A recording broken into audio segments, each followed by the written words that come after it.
And we welcome you to Glacier Peak High School, the 2018 Western Conference 4A Wrestling Tournament here on a Saturday. We're going to send people to the regionals as we come to you from Glacier Peak. Tom Lafferty along with 2009 state champion from Snohomish, Sam Otto, working the wrestling today. How are you?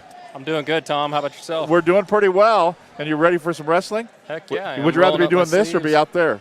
I'd rather be out there for sure, but I'm enjoying this. Never had a chance to do this before, so it's a good time. Steve Willits is going to handle the interviews as we go along here. We're already underway with a 106 championship.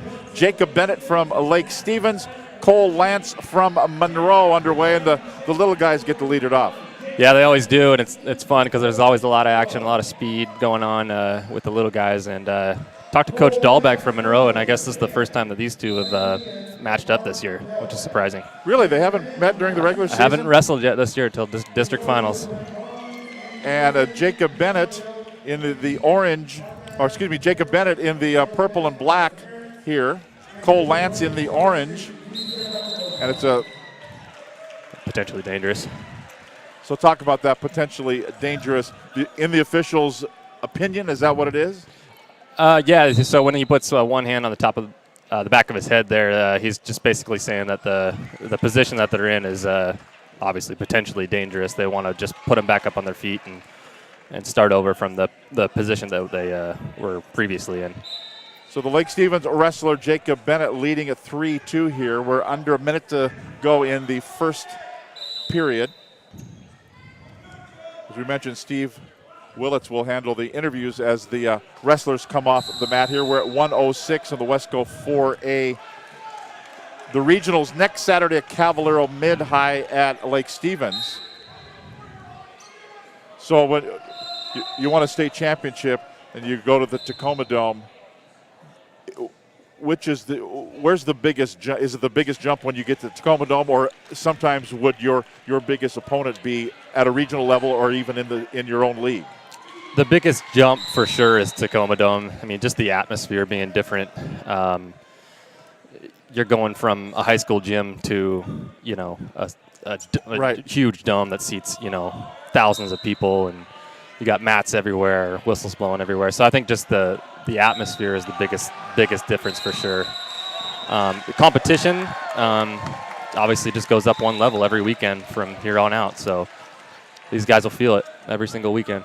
So another potentially dangerous situation. I'm guessing when you're completely lifted off the ground right on the top of the guy, it's time to stop it. Right, as soon as he comes off of his elbows there when he goes up to a tripod position, if the other guy's completely off the ground, they're going to call potentially dangerous. Down to 4 seconds to go in the first period. It's a 5-3 lead for Jacob Bennett from Lake Stevens. Jacob Bennett, a pretty good wrestler. Yeah, Jacob Bennett, was watching a couple videos of him last night wrestling some freestyle. Looks like he's real good on his feet. You see that low single that he hit earlier. And he's been training with my buddy Josh Heinzer over there at Lake Stevens. So he's definitely got some good coaches in his corner. And we talked as we were kind of prepping this afternoon. Jacob Bennett, a senior at 106, doesn't happen very often. Yeah, it doesn't. You don't see that very often. I graduated at 130, and I started at 112. So the fact that he's every single year has been at the same weight class is pretty remarkable. He's obviously managing his weight pretty well. But it's got to be an advantage. You're an 18-year-old man, and and you're going against a younger guy. Right. Yeah, you're definitely at an advantage experience-wise at that weight class if you're a senior. Still the 5-3, a minute 20 to go in the first period. On top of that's Cole Lance of Monroe wearing the orange. But they haven't done reversal points yet, have they? They're going to say off the mat. Yeah, Cole came out there with a nice takedown right off the bat. And then Jacob Bennett responded there. So Bennett in the down position from Lake Stevens. Finished 5th last year at 106 at the Mat Classic, 8th the year before. Ranked number 2 in the state of Washington. Cole Lance ranked number 6 in the state of Washington. Just a few matches all day today at all the weight levels that will be between potentially or state-ranked wrestlers. Talk about the move right there. Jacob Bennett just threw that leg out. Right, so he's up to his feet. He's trying to get his hips out and cut away, but he actually hit a switch, which is basically a reversal type move from your feet. Almost got it. Cole did a good job falling around there and sticking with the guy. Cole Lance is a freshman wrestling a senior and sticking right with him. We've been stuck at 5-3. Yeah, he's doing a great job.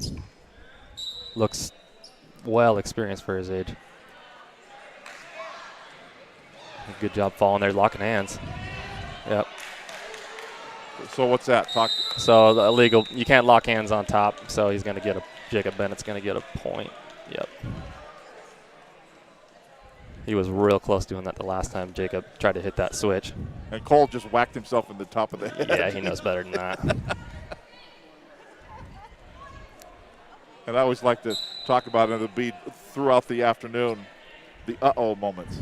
As soon as he locked in, he knew, right? Oh, he knew.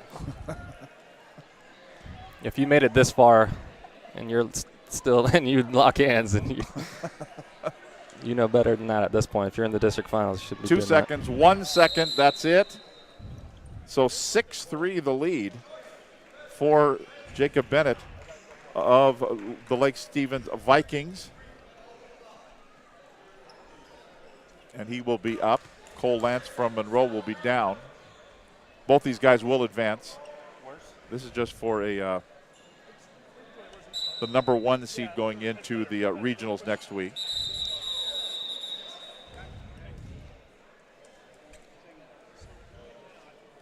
I guess the advantage there is the little guys are light, so you can lift them up. When you start getting to the heavier weights, you're not going to lift some 180-pound guy. You don't see that position as much when you get to the upper weights there. But it's working for Bennett right now. Every time that happens, he just goes to potentially dangerous, and they go right back to the top-bottom position. And now he's got a leg in. He's got a leg in. He's got his arm up. But Lance is saying, tripod up. Lance got to his feet. Just got to get out the back. You got to get your hips high here if you're Lance. Get those hips up. There you go. He's strong, isn't he? for a freshman? He is. Look at him. I mean, you'd expect to see, two different body styles, but they're the same weight class, but, you expect to see one guy to be, real strong, real ripped and everything, but they look the same. You can't really tell that one's a freshman, one's a senior here. Nice seat drop. Coming up on halfway through the third period, a 6-3 lead for Jacob Bennett from Lake Stevens, Cole Lance from Monroe. But so Jacob Bennett's got that leg in again. Lake Stevens teaches that leg right a lot. That's a college move. I didn't learn that till I was in college on top. So which move was that? Talk about. So on top, a good way to ride and keep control of the guy is to open him up and throw your leg in between his two legs. Yeah. And that just gives you a lot of leverage. You're able to flatten him out. There's not a whole lot that the bottom guy can do once the top guy has a leg in there. They call it leg riding. So they're going to stop action here with 38 seconds to go. He called stalling on top, looks like. Yep. So that's a second stalling call. It's 1 point for Lance for Bennett's not doing much on top. Looks like Barnes is. Yeah, Coach Barnes is not happy with it. And it kind of looked like Cole Lance got up and he's kind of holding his lower back like, okay, that was uncomfortable. Yeah, it looks like they're running a little bit of injury time.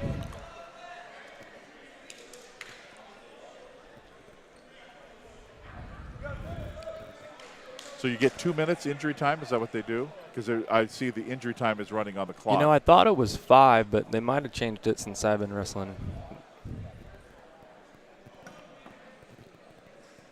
2 seems a little short to me because that's, yeah, they're counting down. There's only 40 seconds left. So they might have cut that down a little bit since I've been around. And it's one of those things, if you have 2 minutes, you know what? Take 2 minutes. Yeah. We're not in any hurry. We'll be here all day. That seems like not a lot of time, though, if you get a cut or something like that and you got to bandage it up. I mean, now they've stopped the injury time.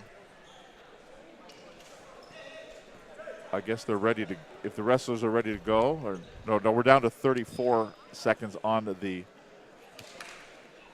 So I think what Barnes was arguing there is the stall call. I think that was his first stall call, and they didn't give him a point. They didn't give Lance a point because he still has 3. Yes. So 6-3. So just a warning on the stall call. The first one always a warning? Mm-hmm. Okay. You don't always, a lot of times, see stalls on the little guys. It's the big guys that are kind of laying there like, I'm just going to rest here for a while. Correct. Yeah, you're going to see more action. In this case, you got 2 good wrestlers, and one's real good at riding, but he's not doing a whole lot on top, according to our referee, Dave Gilbert. Now he's got a leg kind of twisted in a uncomfortable position here. 14 seconds to go. There you go. Nice spin. Last 2. Get him. Is he going to get it? No points yet. No 5 points seconds to go. Still says no points. 1 second. That's Nothing. it. No points there. I don't know. Are you supposed to be impressed with a guy that loses? But I was impressed with Cole Lance. No kidding, man. A freshman wrestling a senior. Real close, tight match. He had a nice takedown to start off there. Got to give him some props. You'll see him down at Tacoma. You know, when they take the headgear off and walk by, you go, okay, yeah, he looks like a freshman. Yeah. But Jacob Bennett from Lake Stevens, no big shock. He advances now into next week to the regionals.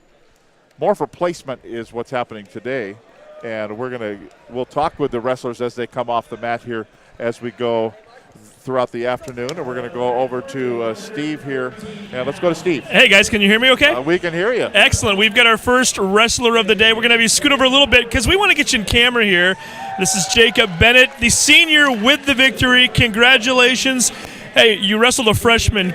Cole Lance, we understand you've never wrestled him before. Is that correct? No, I never wrestled him before. Tell me a little bit about the match. What did you expect from him and what did you get? I knew he was going to be a tough opponent.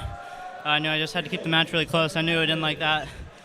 I've heard about him, so he's beat some good guys this year. He has some good matches, so I just wanted to take it to him. Looks like you bloodied up your mouth there a little bit. When did the injury occur? At the very last, 15 seconds in the match. Sam Otto, who is a defending or has won a state championship, mentioned that you did a move called the leg ride. Said he's normally accustomed to seeing that at the college level. Tell me a little bit about that move and how it worked. Yeah, we practice leg rides all the time in our room. It's just something that I have in my toolbox. So just stick the leg in and try to flatten him out, turn him. And before I let you go, a big match obviously next week, regionals. What would it mean to get back to the Tacoma Dome? I know you've been there twice before. How important would that be for you? It's super important. It's what we work towards all year. I'd like to bring home the title individually and as a team. It'd be a great way to finish senior year. And the last question I'm going to ask, we're going to do this to all the wrestlers today. After a big match like this, what's in the refrigerator at home and what are you going to go eat tonight? We usually go to Nachos in Lake Stevens, Mexican restaurant, so I'm looking forward to that.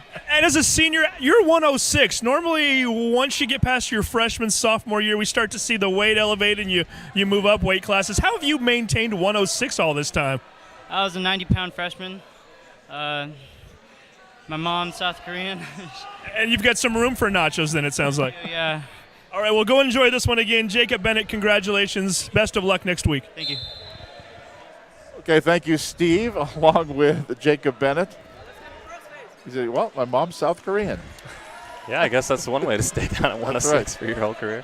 113 on the match right now. It's the number 5 ranked wrestler from Lake Stevens, Marcus Johnson, and from Mount Vernon, Kirill Chirva is the wrestling here at 113. But 8 seconds to go in the first period and a 5-point lead for the Lake Stevens wrestler at 5-0 here. And we are there at the end of the first period here. Yeah, Johnson with a nice cradle to start the match off. Gets 3 near fall, up 5-0 early. Mount Vernon's had a little bit of a tough time dual meet wise this year, but found a little diamond in the rough here with the wrestler here at 113. Marcus Johnson, a year ago at 106, finished 6th in the state down at Matt Classic. Wow, same position as last match here. Another leg ride and another wrestler on bottom trying to tripod up and make it another potentially dangerous call. But well, I like what Jacob Bennett said. It's just in my toolbox. Yeah.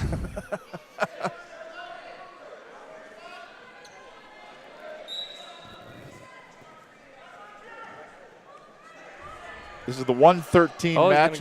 Is he going to get him? Yeah. Get some near fall out of it. There you go. Oh. Boy, they rock back and forth, and the official says nothing. Nothing, no way yet. Still a 5-0 lead for Marcus Johnson from Lake Stevens. Coming up on a minute to go in the second period. At what point do you start thinking that we're at a stalemate, or are we close there yet? No, not I don't now. think we're going to get there yet because he's already attempted to turn him, and he's proven that he can, get close to getting some near fall here. He's had a 1 count on that last turn, so the ref's going to let him wrestle over here a little bit.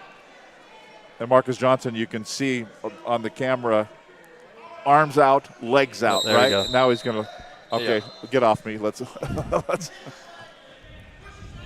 Might have learned that from Lance in the last match. I'm guessing they're probably partners in. I always like it. Hockey and wrestling. You're in the room. It's not the locker room. It's the room. Yeah. Is that right? Exactly. Yep, the room. Mat room. Baseball, it's the clubhouse. It's not the locker room. It's the clubhouse. Right. Everybody has their own special thing. So. Exactly. Talk about here your the first time you watched. Of course, you were from a wrestling family, right? So you knew what Matt Classic was. I did. My oldest brother graduated in 1997, and I graduated in 2009. So from the time I was, 3-4 years old, when my brother was a freshman, was the first time that I was going down to the Tacoma Dome to go watch. So I was there before I could even remember before I was stepping on a wrestling mat and practicing myself. So I was familiar with it, but like I was telling you earlier, you don't know what it's like until you actually compete in it, and you're on the floor and everybody's watching you instead of you watching them. It's intimidating. It's a lot of wrestling. I think it's the biggest wrestling tournament in the country. Yeah. Well, it's a cool way, and to me, and I've only seen pictures because I'm always doing basketball at the time. It's every color of the rainbow.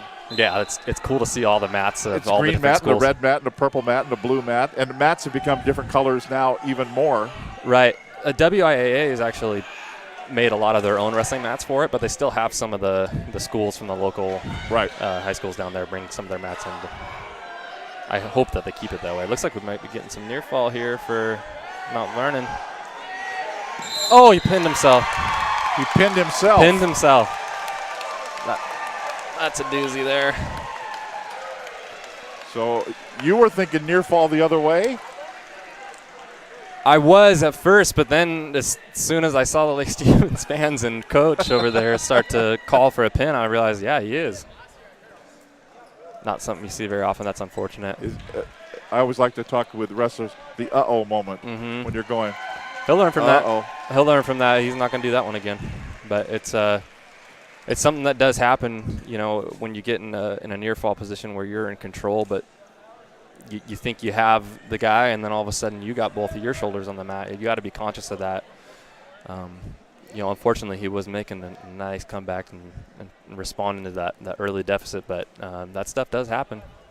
See it a lot, unfortunately. Marcus Johnson with the win, and we're going to go over to Steve Willits, who's talking with Marcus Johnson from Lake Stevens. Steve. Yeah, we've got Marcus with us right now. Marcus, you mentioned he's a freshman. First time you'd wrestled against him. Tell me about your opponent. What were your expectations? Oh, I knew that he was going to leg ride because that's all he did his last match. I mean, I didn't really defend it that much, but, I mean, he gave a fight. It was really good. Now, going into next week, we know you've had a 6th place finish at state in the past.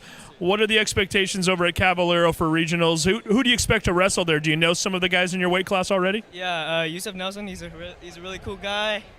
I've wrestled him a few times, once at Freak Show, once at state. Well, not state, at... These are the Auburn Riverside guys, right? There's a couple of them.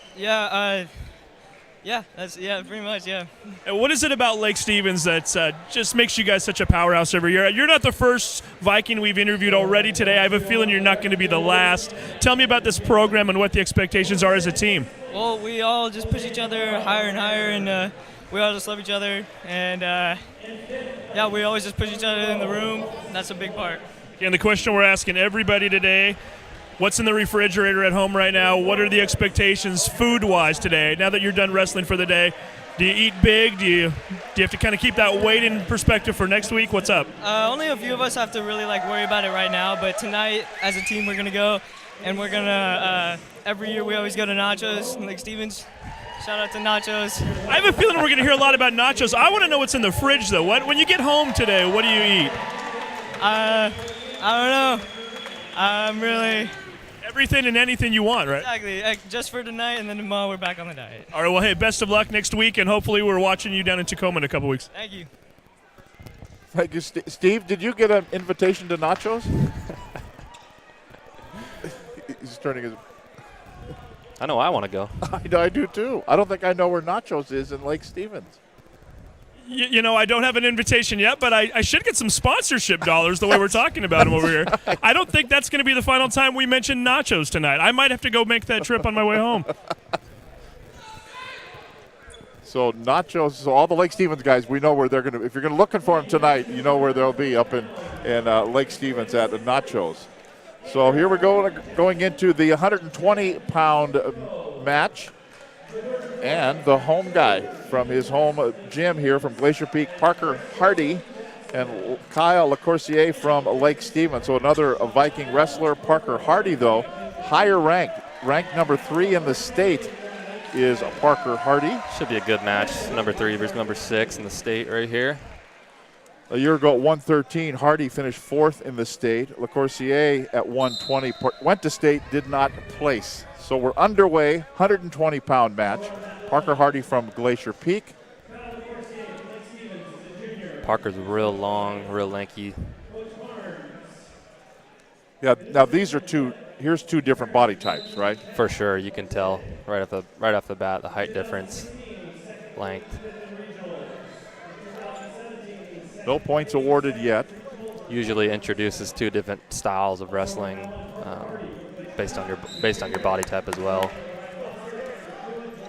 Were you a shoot first guy? Shoot for the leg? You know, in high school, I was for how successful I I considered myself a defensive wrestler. Not to the point of stalling all the time, but I like to reshoot a lot, and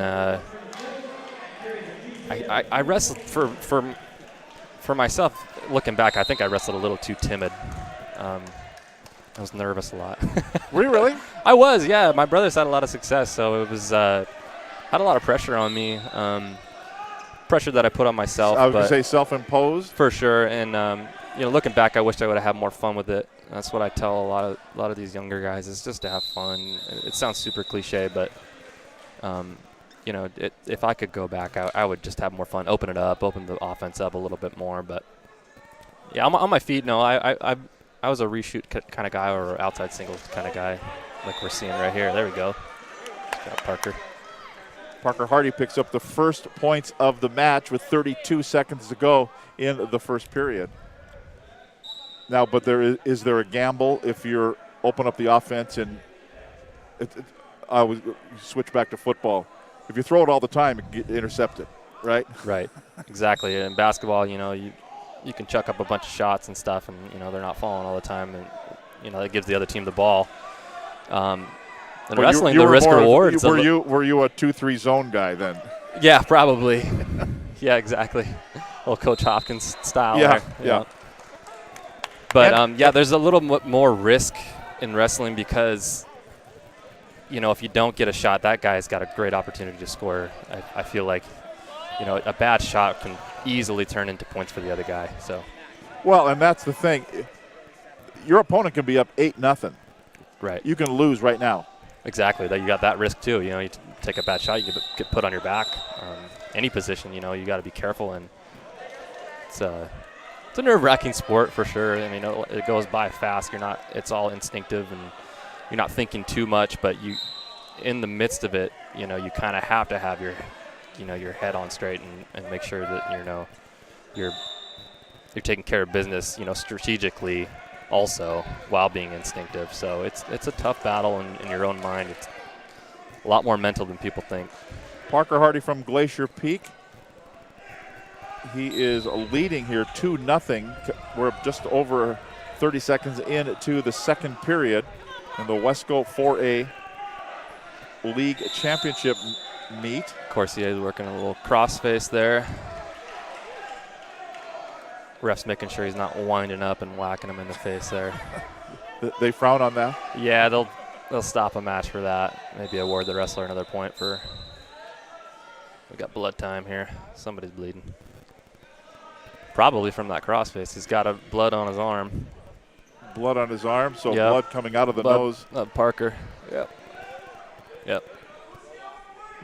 Now they did put up blood time at 5 minutes. Okay, so there you go. So injury is 2, blood is 5. Yeah, it looks like they changed that. I thought it was always 5 for everything when I was in high school. I could be wrong, but like I was saying earlier, if you got blood, 2 minutes isn't going to be enough time. It's a brutal sport when you've got a difference between injury time and blood time. That's right. That's true. Those of us broadcasting, Steve, we get that nasty paper cut. Yeah, and we're on the sideline for like 2 weeks, right? So that's right. These guys get, hey, your nose is broken. You got 5 minutes. Go tidy up. Well, I mean, 2 out of the first and 3 wrestlers. Kyle's got to clean it off his arm, too. At some point tonight when he gets to nachos, he wants to be clean, right? He doesn't want to be wearing Parker Hardy's body blood fluid. all over him. Yeah, right. Just trying to think of a nice way to say that. Now, talk about here, Kyle LaCourcier, he's kind of wandering back and forth. If you're on the end and you're not the hurt guy, are you like, come on, let's go? Yeah, or do do you go into a zone? What happened? What did you do? Speaking from my experience, I was, let's go. Let's get right back out there. I don't want to sit and wait. I don't want this guy to get any more energy than he already needs. you want to get back out there and rub wrestle. some dirt on it. Let's go. Exactly. Still a 2-0 lead for Parker Hardy from Glacier Peak, leading it. Kyle LaCourcier from Lake Stevens with 44 seconds to go. Referee Sean O'Donnell stops things as they go off the mat.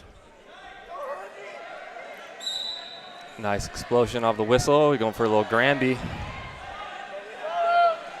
Now, you said explosion off the whistle, but if you go early, is there penalty? Yeah, you can get a false start. You get one. I think you get 2 warnings before they award the other wrestler a point. So, it's kind of like a free play, like how Aaron Rodgers does in football. I usually just waste one every match. Would you really? Yeah, why not? You can't cash them in for chips at the casino, so you might as well see if you can get a little leg up. Right. There's a leg up. Michael Bennett would have a hard time with wrestling on bottom. He might be giving up some points. He was offside 3 times or in the Pro Bowl. Yeah, so there you go. He'd be losing right now.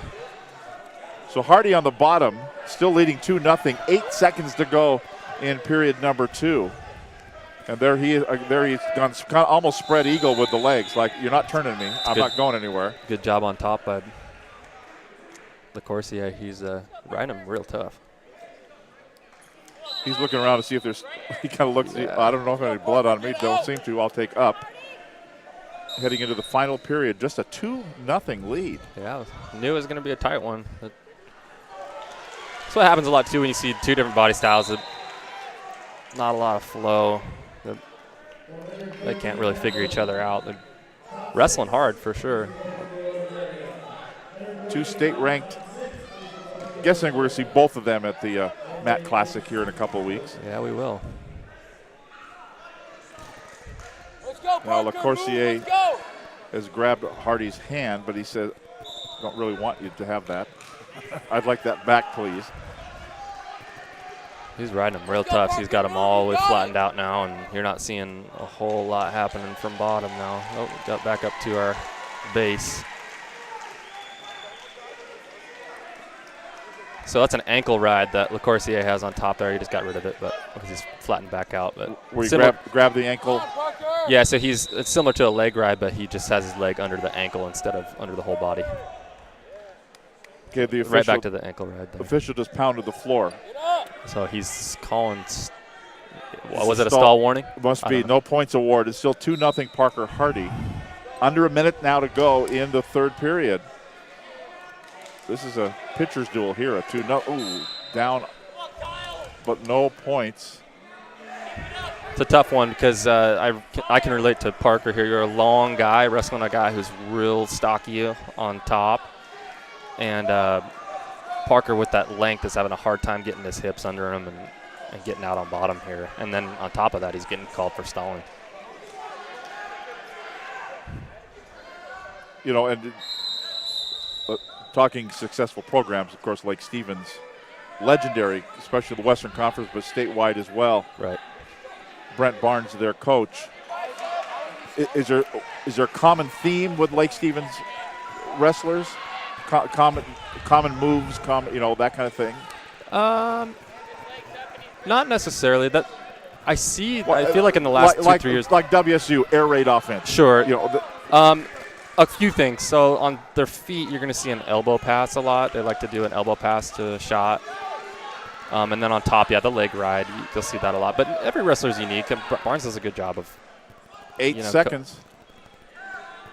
5 seconds to go. LaCourcier from Lake Stevens, Parker Hardy from Glacier Peak, and Parker Hardy from Glacier Peak wins at 3-0. Very low scoring.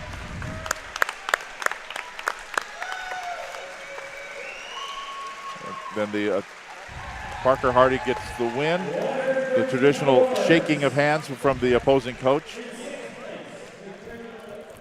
LaCourcier looks tough. Real tough on top.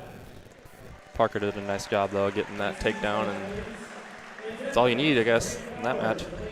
That's 3-0. You kick a field goal early, and then you just play defense. Exactly.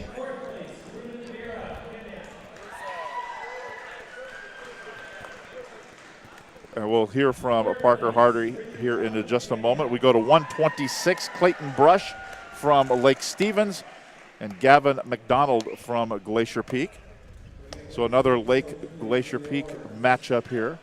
We're going to hear from Parker Hardy here in a moment. I think he's getting a drink of water, isn't he? Yeah, he needed a moment to get a drink of water. He earned it after those three periods. Parker, tell us a little bit about the match. How well do you and Kyle know each other? You're both ranked in the top 6 in the state. Honestly, I've never really talked to him until this weekend.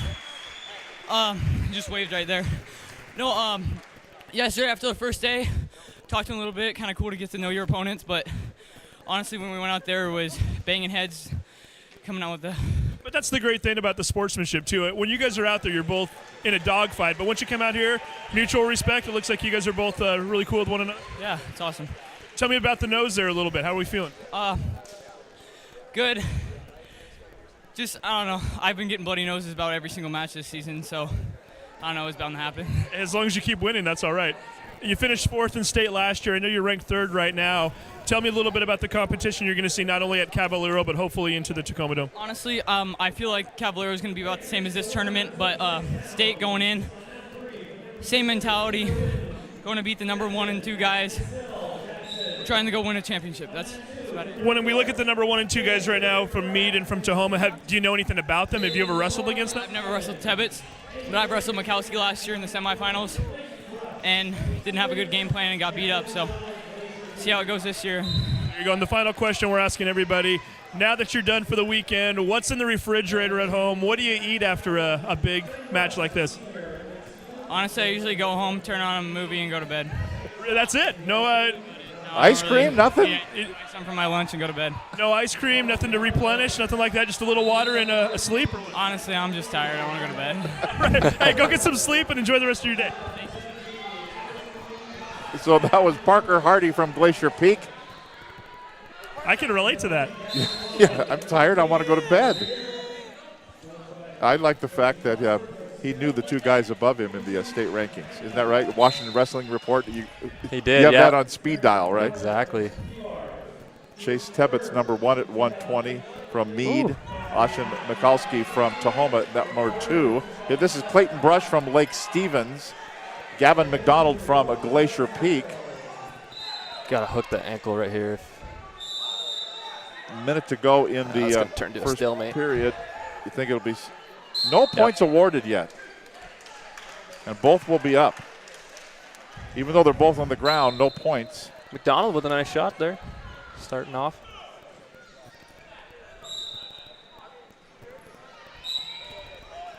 I imagine that Gavin is practice partners with Parker in the room. That's good for him.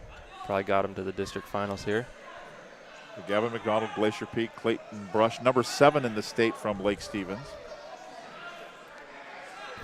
Clayton's grandpa is the game manager when we go to Jackson High School for basketball games. Proud grandpa sitting there in the front row, leaning and going back and forth with every move. Nice shot at the end of the first period here. He's going to get his 2 and move on. Looks like, yep. We go end of the first period, a 2-0 lead. It's nice to get those takedowns at the end of a period. You're not giving that guy an opportunity to get a 1-point escape. So who did you have in the stands watching every match? Mom and Dad. Dad started my high school career in the front row, moved his way all the way up to the top of the bleachers. Because I asked him to. But my brother. Because you could hear him or see him? Both. Okay. Yeah, well, not see him, I guess, when I was wrestling. I was more tunnel vision, but definitely, he was a little loud guy in the gym. I think he got kicked out a couple times for arguing calls and stuff like that. So he was more of a distraction early on. It looks like we got a potential pin here. Nope, rolled through. But yeah, he was the loud guy. Oh, we got something. Clayton Brush looking for the pin against Gavin McDonald from Glacier Peak. Brush from Lake Stevens. So keeping his leg over to keep his shoulder off, but he's very close. Still with 1:18 to go in the second period. Got that reverse half in. He's got the arm extended. He got a bridge. Not going to happen. There you go. There's the pin. And Clayton Brush, our first pin of the championships here in the Wesco 4A. You don't know that because there are some guys, mom's loud. Yeah, there's some loud moms out there for sure. Luckily, my mom counterbalanced between the two of them. But, yeah, Mom was quiet. She was the filmer. And but Dad was loud. But he learned that I was getting a little annoyed with it after a while. And I was probably better off if he was, in the background a little more. So it was actually funny. He would be up in the very far corner of the bleachers. Yeah. And so it worked. Well, and being a wrestling parent, look at this weekend. You're here all day, half the day yesterday, and all day today. And how many matches do you go to? And so, it's a different breed than going to the game on Friday night for an hour and a half and go home. Right. It's tournaments can be long sometimes, man. Yeah. Let's go over. We'll hear from Clayton Brush with Steve Willits over at the Kiss and Cry Room. Is that what we're calling it?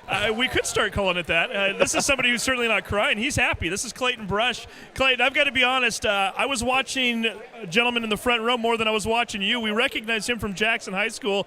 Tell us about Grandpa over there and what that's like. He looked like he was into it. Yeah, my grandfather is he's just always been there for my wrestling and everything, always in the front row, cheering me on, helping me out, knowing he's always there. Speaking of people who are always there, Lake Stevens team that's very tight-knit. We've already talked to Jacob and Marcus today. Tell us a little bit about this team. I have a feeling you're not going to be the last Viking we interview today either. No. But, yeah, we're just a great, close family. Feels almost like a second family.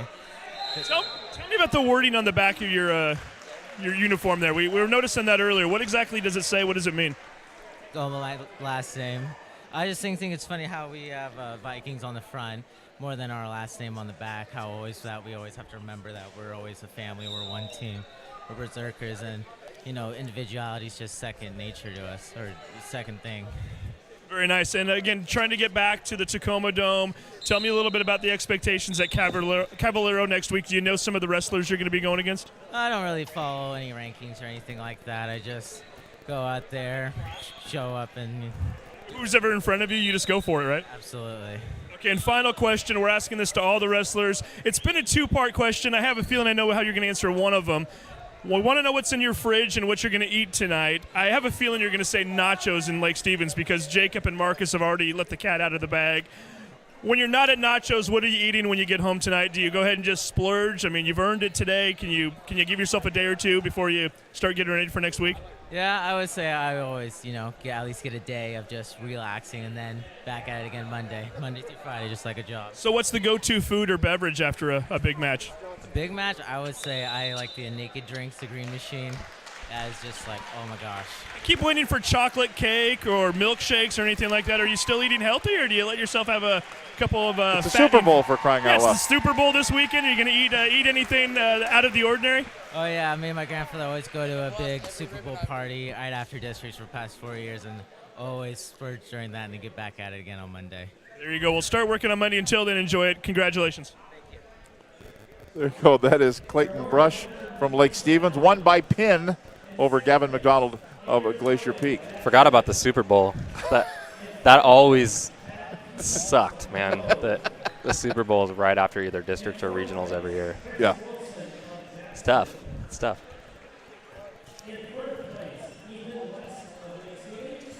Doesn't matter where you go. Any Super Bowl party is going to have a lot of junk at it. We were talking about Clayton's grandpa. That's him in the front row with the gray beard there. Wrestled all the way through his athletic career. Steve, you want to go? Yeah, go. Let's go get him. We'll send Steve over there to talk to George Brush, who teaches at DECA out at Jackson High School. And we're going to get a word with him as well, as Steve has made his way over there. Steve, go ahead. I don't hear your mic on. We'll get that on here.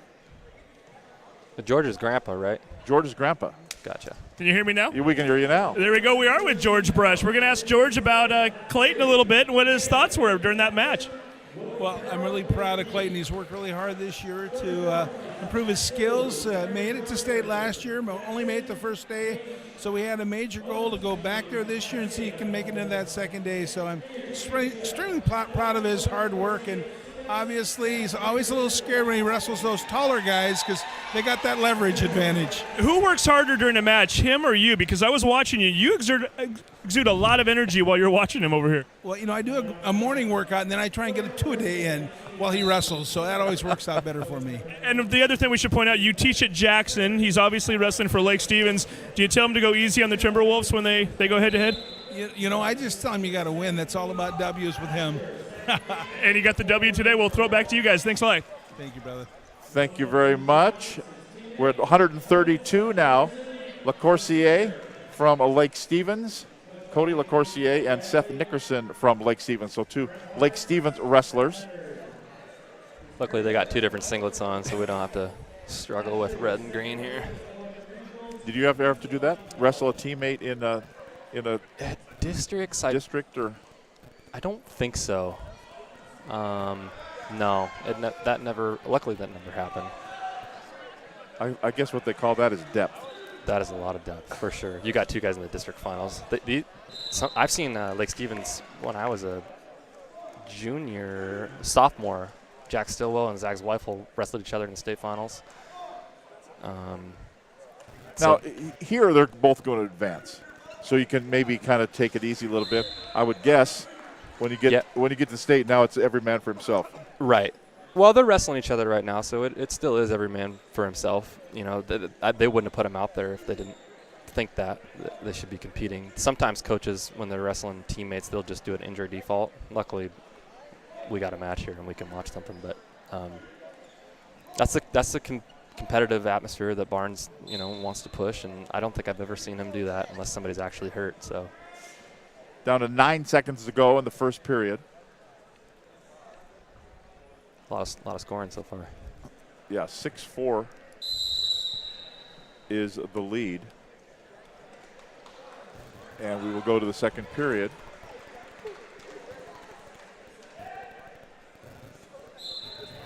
The officials are going to come over to the scoring table. It's now 9-4. With LaCourcier with the lead over Seth Nickerson, teammates from Lake Stevens. How many times do you think they've wrestled each other in the room and all? Same weight class, they got to be wrestling each other every single day. We've seen Lake Stevens has been in the finals every single weight class so far. So, they're not as much as you'd see in some of the other schools. They still have a lot of depth, and so they're still wrestling a lot of different guys in the room, which is nice. Right. So the officials, I think the scorers bench just wanted to make sure of where we were point-wise, make sure the right points were awarded to the right wrestlers. Not the 3 near fall for LaCourcier there. So LaCourcier from Lake Stevens, Nickerson from Lake Stevens. LaCourcier with a 9-4 lead.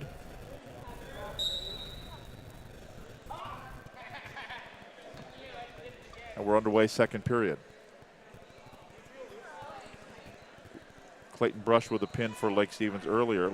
Kyle LaCourcier, I'm guessing little brother. Yeah.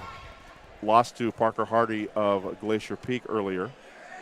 Lake Stevens' Marcus Johnson beat Kirill Cherva from Mount Vernon 8-0 in the 113. And at 106, Lake Stevens wrestler Jacob Bennett beat Cole Lance of Monroe 6-3. With the earlier matches here, the Wesco 4A League Championship. Yeah, it's another just nice thing for Lake Stevens. It's kind of a snowball effect when you have so many wrestlers in the room, and you get so many different looks. You get different guys, different styles, different body styles, all that, and it just keeps rolling. You get so much better when you have different competition in the room. Something that these other schools don't have. And another thing that I've noticed here the last couple of years watching, Brent Barnes isn't quite as he used to really be very animated.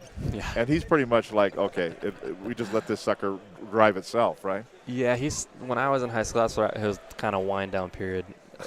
I feel like ever since I graduated, I feel like he's slowly starting to. He's coaching his coaches and letting the wrestlers wrestle, and he's kind of in the background a little bit.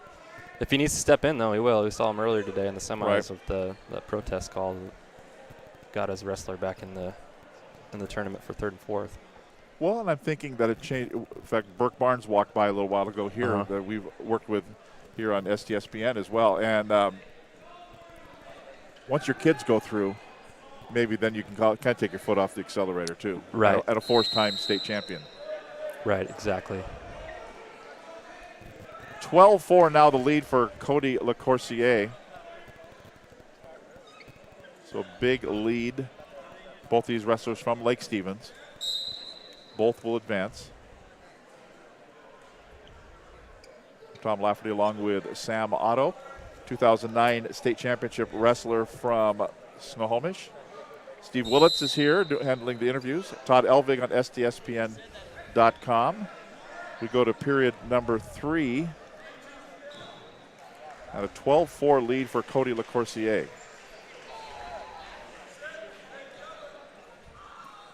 Forgot to mention that we got the whole Elledge crew running the time and clock and score over there. And the towel tapper is Sean Elledge, who was a 2-time state champ from Glacier Peak High School. So they got the mat number 1 table handled. Cole, older brother, wrestled at Monroe High School when my brother was coaching there. Dad's always been around the scene. Good family. And that's really, in fact, you heard the Lake Stevens wrestlers talk about it. Every time Steve asks, it's family, family, family. Yeah. Not only Lake Stevens, but wrestling always just seems to be a family affair. Yeah, even school to school too. I mean, walking in here today, I've been at a tournament in a couple years, a high school tournament in a couple years, and man, it's just crazy. It's the same people that you see when I was wrestling, and just talking to a bunch of people from a bunch of different schools, and it's a tight-knit community. It's a lot of fun, man. It's unlike any other sport that way, I feel like. On our Prep Sports Weekly show on Thursday on Fox Sports 1380, we had Mason Phillips on Thursday night. A 2-time state champion, a 2-time national champion in Greco-Roman. Yep. And kind of the same thing. It's a family affair. That's what you do, and you just kind of all stay kind of tunnel vision on wrestling. Yeah, Mason.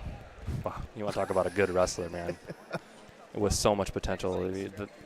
The guy has got his eyes set on an Olympic gold medal, I think. He's training in the Olympic Training Center out of Stanwood High School. Great kid. Heading for North Carolina. Oh, is that where he's going next year? Yeah. University of North Carolina? University of North Carolina. He'll be a Tar Heel. Oh, cool. He'll wrestle with Kenny Monday's son. Kenny Monday was an Olympic gold medalist. And he goes to and UNC? his son goes to UNC, yeah. Okay. Yeah. There it is. He said he loved it. Cody LaCourcier wins it over Seth Nickerson, both from Lake Stevens. So Cody gets the win at 132. Both wrestlers will advance to Cavallero next week for the regionals. And we'll move to 138. And we're going to hear from the champion here at 132. Cody LaCourcier is with Steve Willits here in a moment. Steve is ready to go. There we go, and we are with Cody LaCourcier. Cody, a little bit of a family affair there in the sense that you're wrestling your own teammate. Tell me a little bit about going against Seth. We've got to think you probably wrestle against him pretty much every day, don't you? Yeah, I mean, every day we do live, it's me and him going at it, and it's pretty close, as you could tell, and I mean, we know each other pretty well, what moves we're going to hit. Does it make it bittersweet when you're going against a guy like that who you see in the classroom every day and you see in the class, in the halls, everything else at Lake Stevens? Yeah, no, it was pretty, easy going, knowing what I'm getting into because I know this guy inside and out. So there's no stress there, but, also the fact that it's in the finals, we both know we're qualifying on. So it's pretty. You mentioned you know him, but he knows you, too, so it can kind of work against you, too, right? Was there a moment or two out there where you saw that maybe a move that you generally use against an opponent didn't work because he knew it was coming? Right, like usually my number one shot, high crotch, I can hit that, but he knows that's coming, so I had to improvise. Now we're going to ask a little bit too about the True family, if you will. Your brother, I'm guessing Kyle's your brother, right? Tell me a little bit about what that's like, because you're getting ready for your own match, and then little brother's out there trying to wrestle for a district championship as well. Are you keeping one eye on preparation and another eye on the mat, or are you kind of blocking everything else out and getting ready for the match you're about to partake in? Well, of course I'm cheering on him because he's family, and family comes first.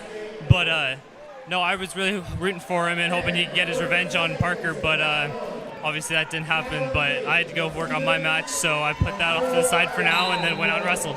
Noticed we had some guys trying to distract us a minute ago. Looks like the entire Lake Stevens wrestling team is over here.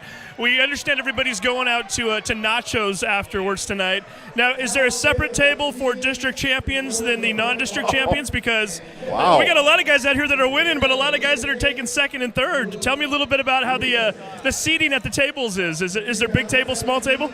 No, everyone's sitting together, all of the wrestlers together, and then all the parents are off to the side in their own, not really caring what we're doing, and we're just stuffing our faces. So that's my next question. What do you eat on a night like tonight? So I want to know, number one, what kind of food are you eating at Nachos? And then number two, what's in the fridge? What do you get to load up on over the weekend now that you're done? Well, of course I'm going to go have nachos if we're going to nachos. I mean, there's no question there. But we go home, my fridge is probably going to start with a lot of fruit because it's going to start cutting after that. All right, so fruit, nachos, he's going to have a big weekend and hopefully another big one next week at Cavallero. Congratulations, Cody. Thank you. So there's Steve trying to make some controversy here, where the good table and the bad table. And while you were talking, Talon Tate of Lake Stevens gets a pin over Taylor Ivy of Monroe. Didn't take very long. Well, it looks like about 49 seconds.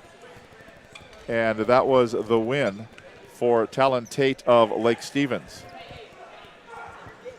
Yeah, Lake Stevens just rolling right now. Talked to Taylor a little bit before that match, or before finals started. He was said he lost to Talon 7-1 earlier this year, so it's got to be disappointing for him. But he'll bounce back. He's still going to regionals. Still going to regionals, and so that is Talon Tate who gets the win. And Steve, right back to work. Yeah, we just get done with Cody, and all of a sudden Talon's out there pinning guys. Mr. Tate, congratulations. Tell us about the 49 seconds out there. Well, mainly I was just getting in my head before the match, making sure nothing gets in my head. And this is a guy you've wrestled before, correct? So tell me about the history with him and what you knew about him coming in. Well, we used to wrestle when we were kids, like back when I wrestled at Penn City and he wrestled with the Monroe. So what are the expectations going into Cavallero next week? I'm looking for you here. You're not necessarily ranked in state. I've got to think that's motivation for you, right? Yeah, I know. Last year I didn't have a great regional tournament, but it's what it is. Can't do anything about it. So all I can do is look forward to this year. I keep asking these guys what they're going to eat after a big match. Your match was so quick. Did you even develop a hunger, or are you okay and ready to go? I've been hungry. I've been hungry.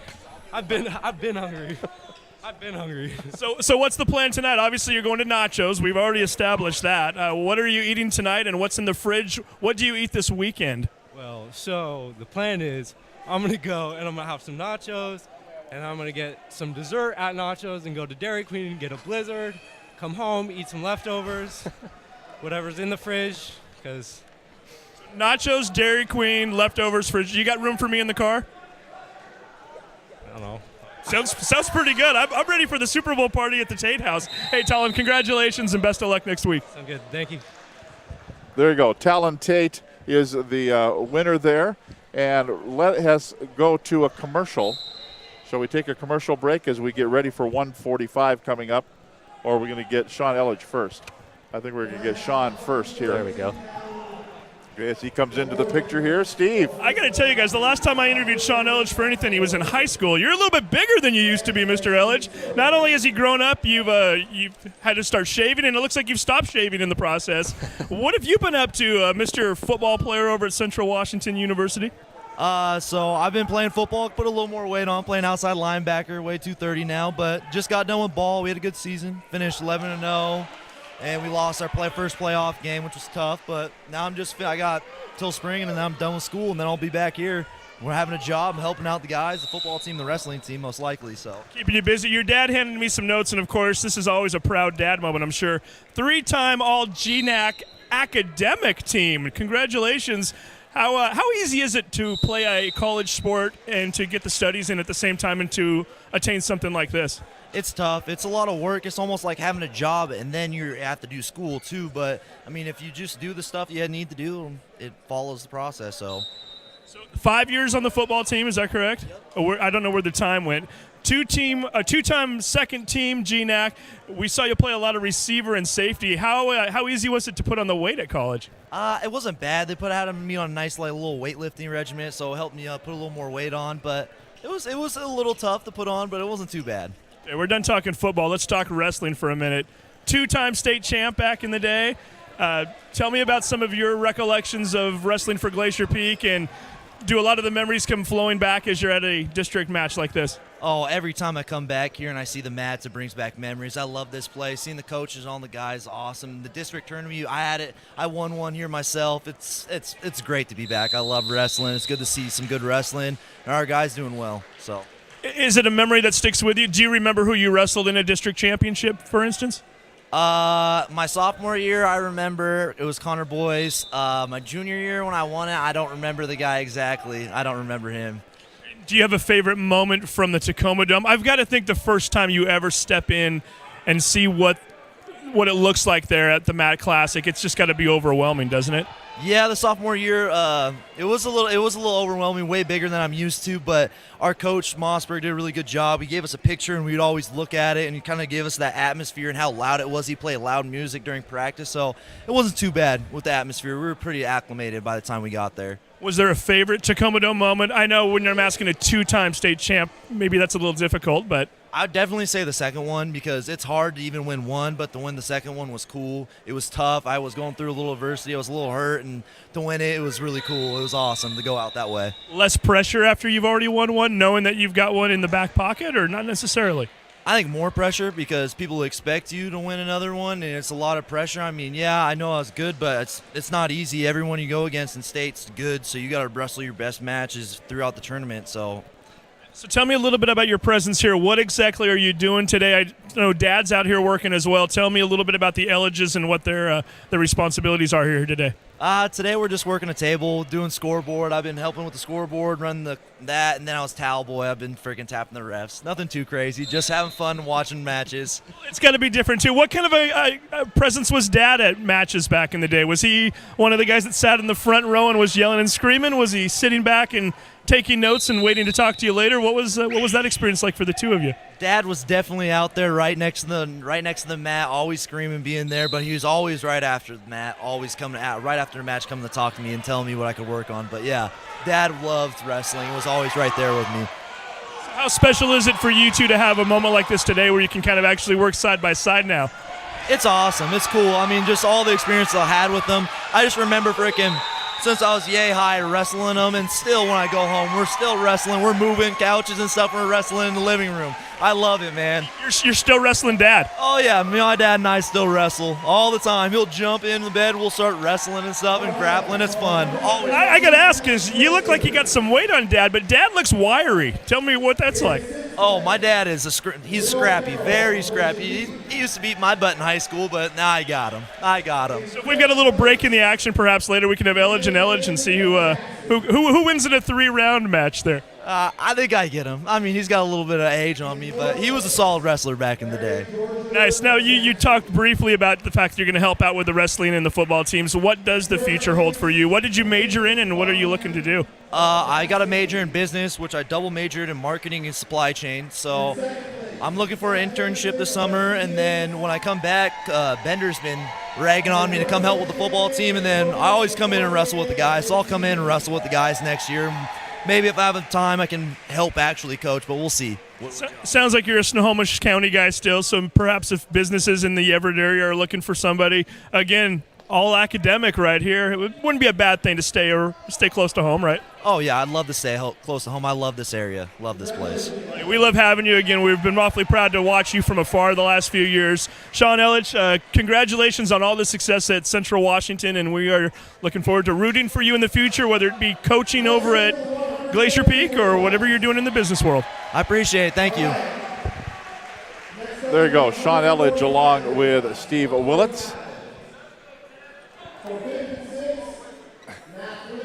And we're about ready to go right into the 145 here at Glacier Peak this afternoon. Ricardo Villapando of Cascade, Tim Manziuk of Glacier Peak, and we are underway here at 145. Now we get into the bigger boys. Yeah, a little bigger. Some of the middleweight classes here. Lake Stevens list finally. Yeah.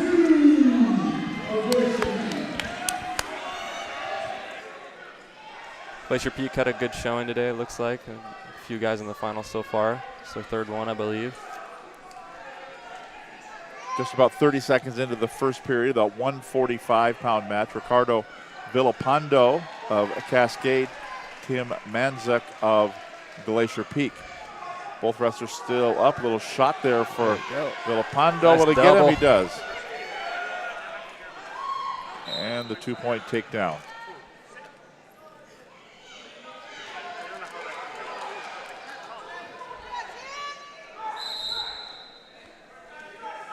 Tough for the ref sometimes there when you have the other guy's hand. You see him peeking under there to see if he's locking hands, but he isn't because he has the other guy's hand. No escape points yet.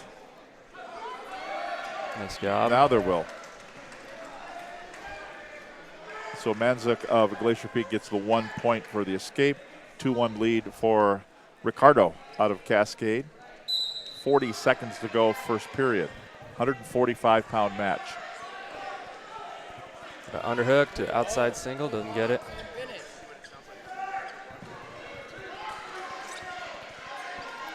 The 2-on-1 now.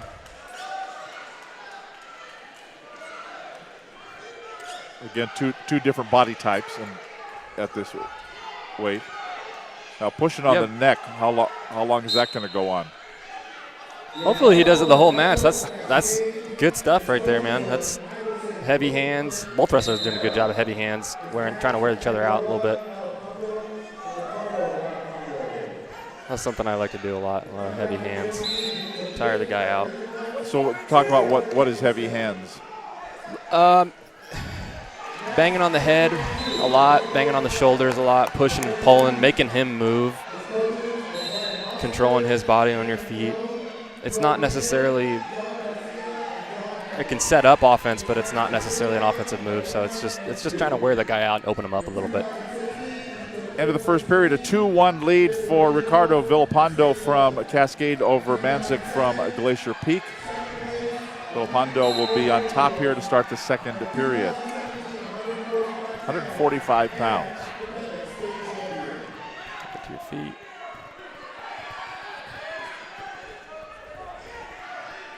Well, he got to his feet, but not for very long. There he goes. Get your hips under you. There you go.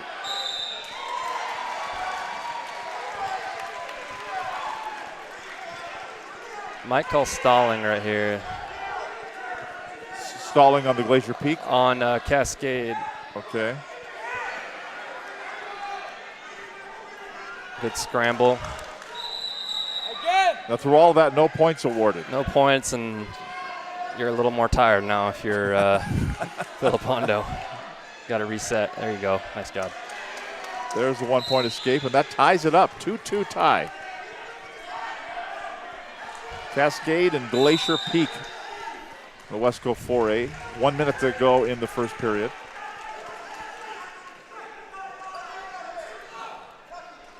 Villapando doing a great job of heavy hands. You can see he's banging on that head. Got to circle in here, though. Oh, going for a throw. Nothing. No points. No points as they went off the mat. We'll go back into the center. 37 seconds to go in the second period. Something you can try there on the edge of the mat there if you want. If you don't get it, you just go out of bounds.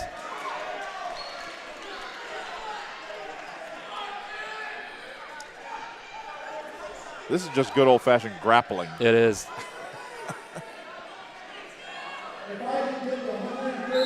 These guys are going to be tired after this match. You can just tell they're working real hard on their feet. A lot of good heavy hands.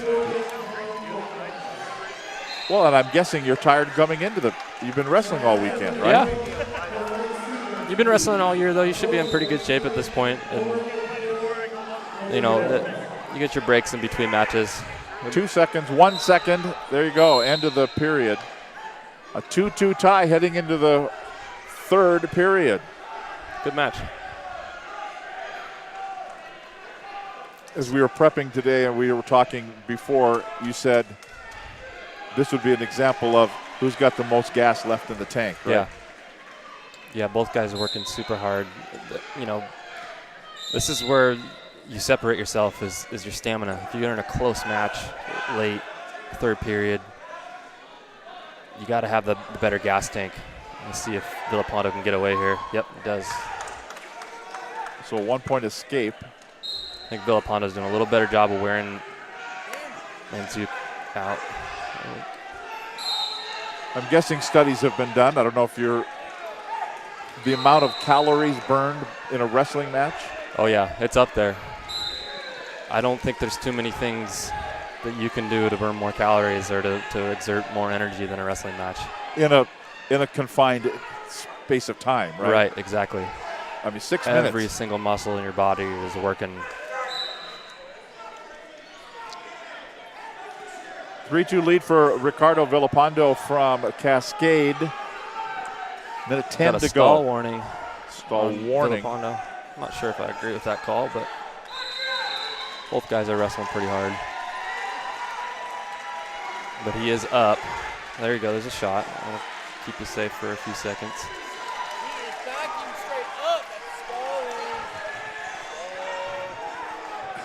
We have some of the fans around us yelling, stalling, stalling. Yeah, I guess that's home mat advantage there.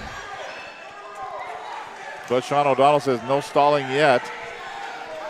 39 seconds to go. One more warning will tie this up, though. We'll see what happens. He is wrestling the edge a little bit.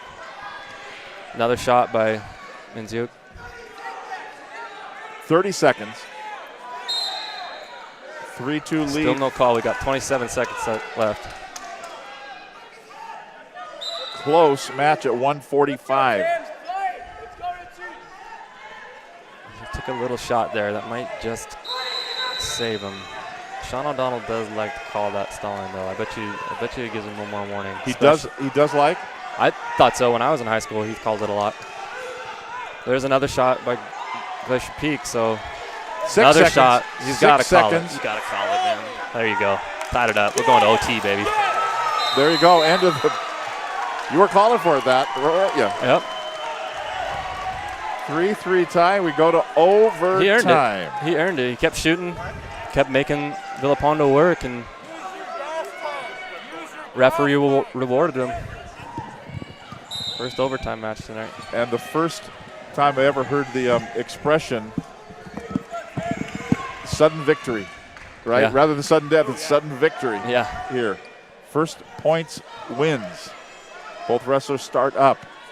A 1 minute overtime period number 1. It's like Villapando's running out of gas a little bit here. You just need 1 point. Real good hand fighting by both wrestlers, though. I like this match. There's a shot. Not going to get it. Got to follow him. Careful. I just go out of bounds. There you go.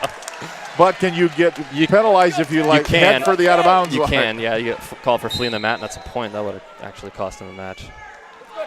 So, They call it fleeing the mat? Fleeing the mat, yep. Like I am out of here. Yep. 11 seconds to go. Overtime period number 1. 4 seconds, 3 seconds. Oh. No points, no points. Double overtime. 2 overtime periods. No points in that 1 minute.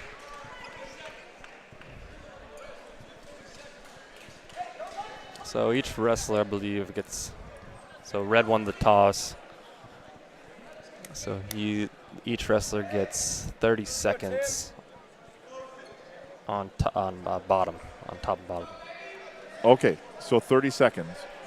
And so there's no sudden So it's kind of like college football. You each get a chance. Okay. Okay. So red's going to start on bottom, and I believe after 30 seconds, no matter what the score is, green will start on bottom after this period. Let's go, Tim.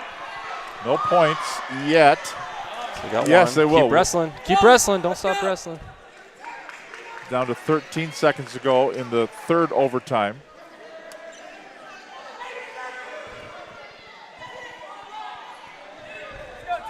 Down to 3, 2, 1. That will be that.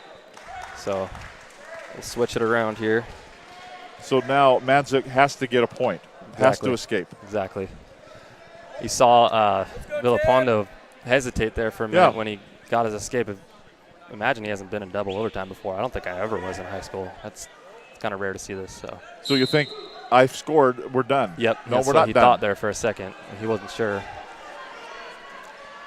It's like football down by contact. Get up and run. Yep. You go to the whistle. Yep.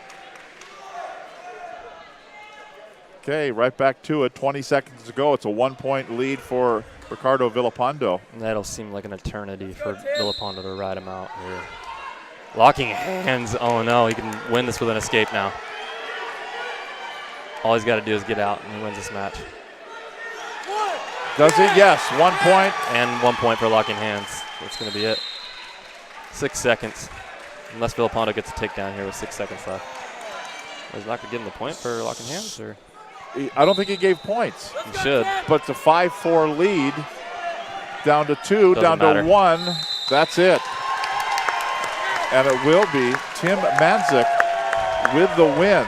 5-4 in double or triple overtime, I guess. Good match. Yeah, that's been the most exciting, closest match. Of course, when you go to OT. So I'm sorry, he did win that match by a locking hands call because he tied it up with Tied the it with the locking. Yep, sorry, tied it with the locking hands and then got it with the escape there to win 5-4. And he's going to go over and talk to Steve here in a moment, but he is out of gas. Yes. The tank she's on E. Well, that's the longest match that he's wrestled all year by far. And on top of that, it's a district finals match against another real tough guy who was giving him the business the whole match there. So he's tired. See if he can do an interview. Yeah. And then our mean old Steve Willits is going to talk to a guy he's got to be out of gas, Steve. Yeah, we won't make him go 10.5 minutes like you just did. Tim, this is why you guys do all the cardio, right? Tell me a little bit about this match and what it was like to have to go out there for extra time. I mean, that's my strength, my endurance. So I knew when it was overtime, I knew it was my match to win. I'm a cross-country runner, so I use that to my advantage. So, yeah. Are you a cross-country runner so that you can have that advantage in wrestling, or is that just something you already love to do anyway? It's just something I do anyway, but it definitely helps in my wrestling. We were noticing that Ricardo was starting to look a little bit tired. You could tell he was fatiguing quicker maybe. Could you sense that too out on the mat? What was the strategy during the overtime? I can sense that as well, but I knew in overtime, I'm tired, he's more tired. That's all that matters. So what's the strategy like in overtime? Obviously, it's not the same as the other 9 minutes where you have time to kind of get a game plan. What was your strategy once you knew that you were going to have to go and wrestle a little extra? In overtime, just really working him, trying to get him more tired. I was trying to snap his head more, expose him. If it's there, I'll shoot. If it's not, I'm just trying to survive till the next rounds. Okay, question we've been asking everybody so far, but you're the first one I've really, really been excited to ask this to. What are you eating today? You look like you need a few beverages first. What's in the fridge at home? What do you do after a big match like this? After a tournament, I usually treat myself with a milkshake. That's one of my go-tos, and I think I'll definitely be having one tonight. I think you might have 2 or 3 tonight. I might have to. Okay, expectations for next week in Caballero. Hopefully no 10.5-minute matches, right? Yeah, no. I mean, if I do get an overtime, I know I'm going to win, but I'd like to avoid them. But yeah, my goal is to be a regional finalist and then off to state and placing at state. So yeah. You just took a big step in that direction. Congratulations once again. Go grab a milkshake, maybe like 3 or 4 Gatorades, and we'll see you next week. For sure. Thank you. Thank you so much. So I think Freiberg hurt his ankle. I believe that was who I was So looking at earlier. Julian Freiberg out of Lake Stevens. Yeah, he was walking out when I walked into the tournament this morning, and I was chatting with Justin Springer, who's his freestyle coach, and he said, what happened? Because he was limping, and I think that's why we saw a forfeit there. And so Joshua Giron from Mariner gets the win by forfeit. Injury default. Injury default. Both advance. Both advance. Unfortunately for Freiberg, he's got to wrestle the number 3 guy from North Puget Sound down there. So we'll see what happens. That's unfortunate that he's injured. Hopefully he's not out for the season or anything like that. But so we'll tell Steve he got the win by. Oh, you can only hear me? Oh, okay. Josh Giron gets the win from Mariner by injury default. So he's going to work a little less. He's not going to work quite as hard as Tim. No, so he hasn't even broken a sweat yet. Yeah. Maybe he can help Todd Elvick load the equipment afterwards. We'll get him over here in just a moment.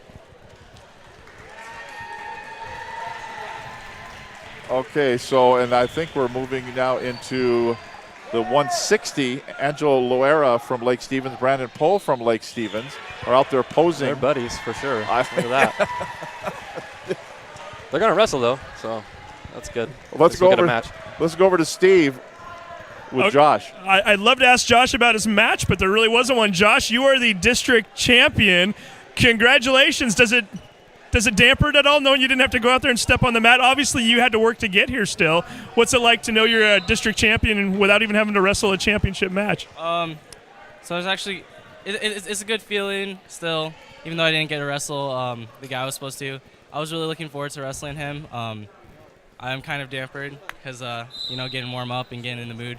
I didn't figure out I was not wrestling him until I got on the mat. So. Was there any indication earlier, had you been clued in that maybe Julian was injured or wasn't going to be able to go? One of his partner or one of his teammates said that, but I wasn't sure. I just have to warm up and continue to stay consecutive, so I don't go out there cold just in case. I saw him limping around and stuff, so I kind of just assumed maybe not. Had the two of you wrestled in the past? Do you know each other? No, sir. We have not wrestled in the past. I wrestled his teammate a long time ago, Jake Douglas. But I don't actually know him. I haven't wrestled him yet. Well, we're certainly hoping for the best for him, and perhaps at Caballero or maybe in Tacoma we'll see you two wrestle each other. Tell me a little bit about what the expectations are this year for you. How's the season gone for you, and what are you expecting at Caballero next week? Season's going pretty good. So it's my senior year, my last year, so I want to go out with a bang, obviously. But I just I like wrestling. Wrestling's just fun. So I go out there and I just have fun on the mat. That's all I do. Hoping you have a lot of fun next week and into next week. Question I've been asking everybody, and we're still going to ask it to you. What's in the refrigerator at home? I know you've obviously had a long weekend in trying to get to the championship, so I'm sure you're still developed a hunger and a thirst. What's in the fridge? What are we going to be eating later on tonight after the long wrestling weekend? Probably rice. I'm powered by rice, so powered by rice. Yes, sir. It's that easy. Any kind of sauces or a little extra fattening that you can put on the rice tonight, knowing that you don't have to wrestle again until Monday? Well, my mom's a great cook, so she'll create some side dishes, maybe like chicken or something. So chicken and rice. Very good. Mom's taking good care of you. Powered by Mom, hopefully powered by Mom all the way to the Tacoma Dome. Congratulations. Yes, sir. Thank you. There you go. I want some chicken and rice. Chicken and rice? Sounds good, right? Sounds great. Nachos might sound a little better than that. That's true. That's true. A couple more Lake Stevens guys ready to go here at 160. Not quite ready. The officials are kind of holding things up here for a little bit. Both these guys are ranked, looks like. Number 11, number 12. Oh, I'm sorry. Angelo Lorera is number 11 at 160. Yeah, Julian Freiberg, who didn't wrestle because of the injury, was ranked number 12 at 160, but was going to wrestle at 152. Right. We got 30 seconds. Let's take a break here. You're watching the Wesco 4A District Championships in wrestling here on STSPN.com. When you shop at Ace Hardware in Lake Stevens, you not only find what you need, we make sure you get the help you need too. Hi, this is Gray Eaglestead, and I own Lake Stevens Ace Hardware with my wife Christine. We'll greet you at the door and answer any questions you have about what you need. We're all about serving our customers and our community. We support local high school sports and many other Lake Stevens organizations and events throughout the year. So the next time you need something for that job around the house and a little friendly advice, come see us. Ace Hardware in Lake Stevens, we are the helpful hardware folks. Ace is the place with the helpful hardware folks. Did you know that Speedway Chevrolet is part of the Lee Johnson Auto family? That means 84 years of serving you the LJ way. Need a truck? We have the perfect truck to fit your needs. Half tons, 1 ton, 2-wheel drives, and 4-wheel drives. Our finance specialists are here to help you, whether you have good credit or bad credit. We're just off Highway 522 at West Main Street in Monroe. Lee Johnson Auto Family, the LJ way.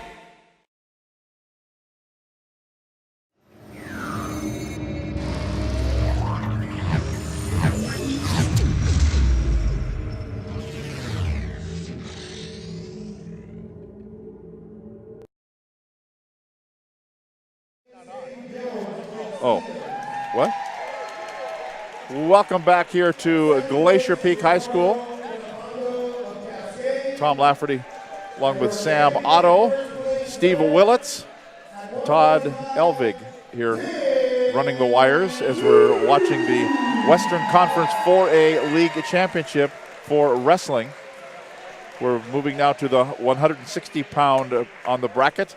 Angelo Loera of Lake Stevens, Brandon Poe of Lake Stevens. So a couple of more Vikings will be wrestling here on this Saturday afternoon. Caballero Mid-High is where the regional tournament will be.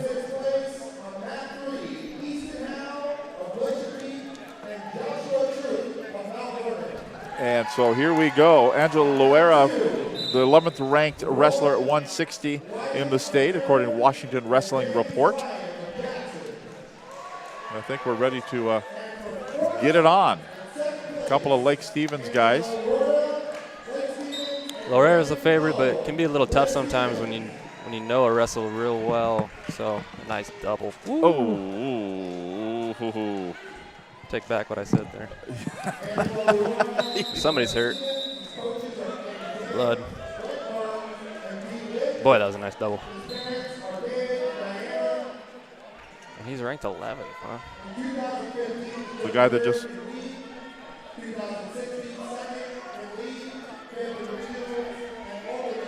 Looks like got a little blood.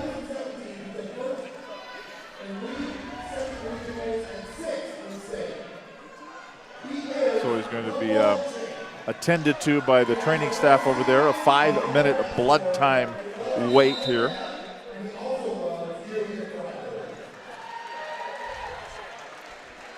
As he took a pretty good jolt. Yes. Such a hard double, he hurt himself. That's right. Yeah, he was in control of it, but he's feeling it more than Poe is right now. Good chance for Poe to shake it off, though, here and reset. Looks like he's laughing it off. Got a couple guys in the room are wrestling each other a lot.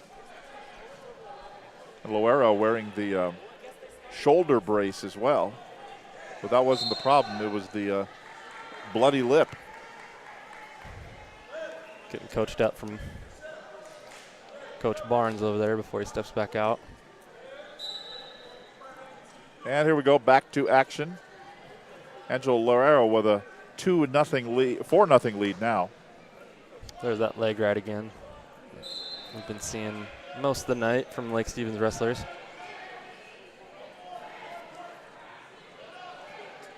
Looking for the power half. There it goes. Getting his near fall count. Might get a pin out of it right here, too. Driving him down there. Going to get at least 3, I would guess. Pin. Well, he will get a pin.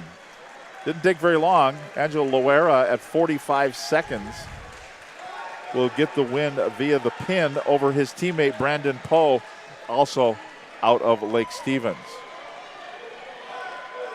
So we're going to hear from Angelo here in a moment with Steve Willits, and we'll be advancing to 170 with a Kamiak wrestler. Is that the first Kamiak night we're going to see? I think it may be tonight. Maybe. Isaac Gust of Lake Stevens.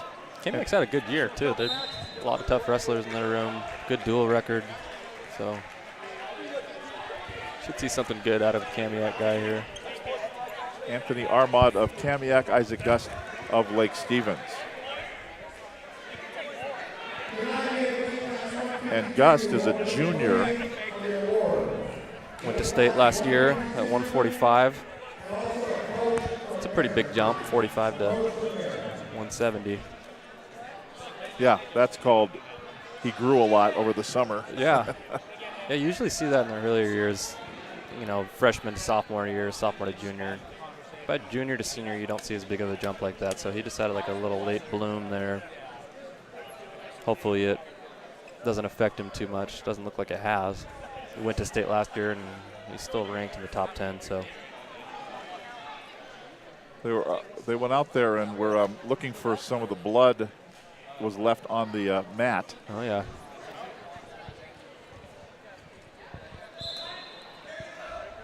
You ever get the?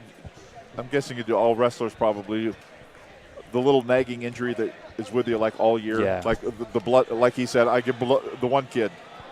I get bloody noses like all year. Yeah, and that sucks because it throws you out of your rhythm a little bit. Bloody noses suck like that. Luckily, they don't usually hurt. The one for me was turf toe. I had believe it or not, in wrestling, you can get turf toe like a football player does. Yep. And my senior year, boy, I battled with that the later half of the season a lot, and it was so annoying. And there's nothing worse than a nagging injury like that when you're working so hard, and especially when it's your last go around and you're trying to, finish the season strong. And I was fighting for my first state championship there. And I was frustrated, but luckily I got over it. And yeah, those injuries can suck sometimes, but gotta find a way. The other morning on the Dan Patrick Show, we're going to go over to Steve. Oh, are we ready? There yeah, we go. We're ready. All right, guys, we are with the last two participants from that match, Angelo Luero, who won, and then Brandon Poe. Angelo, first of all, tell me a little bit about the injury. You got a little blood coming out of the mouth there.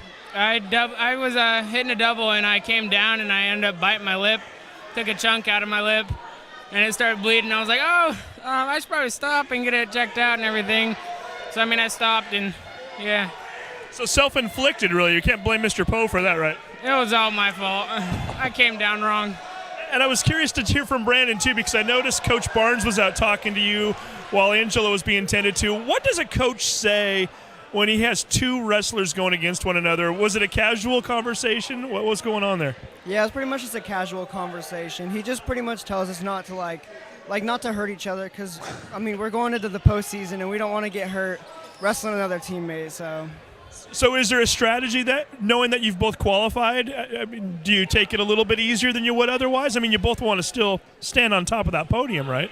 Usually not. No, we go as hard. We just try to, keep it to, weird stuff was, kind of off the table because we don't want to hurt each other. So. There we go. And one guy who isn't hurting too much, it doesn't feel as bad when you win, right? Tell me a little bit about the pin and beating Mr. Poe here for the district championship. Me and Poe, we've been working hard since the beginning of the season.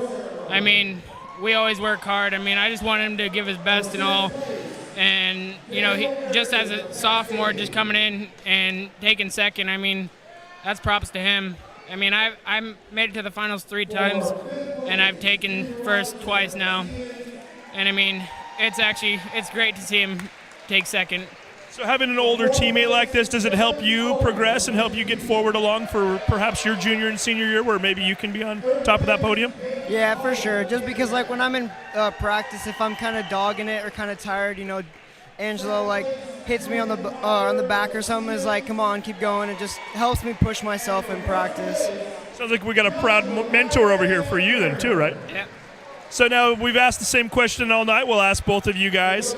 We want to know what's in the fridge at home and what you eat after a big wrestling weekend. I know you guys are already going to nachos tonight, so we've established that. But what's in the fridge at home, Angelo? What's in the cupboards? What are we eating?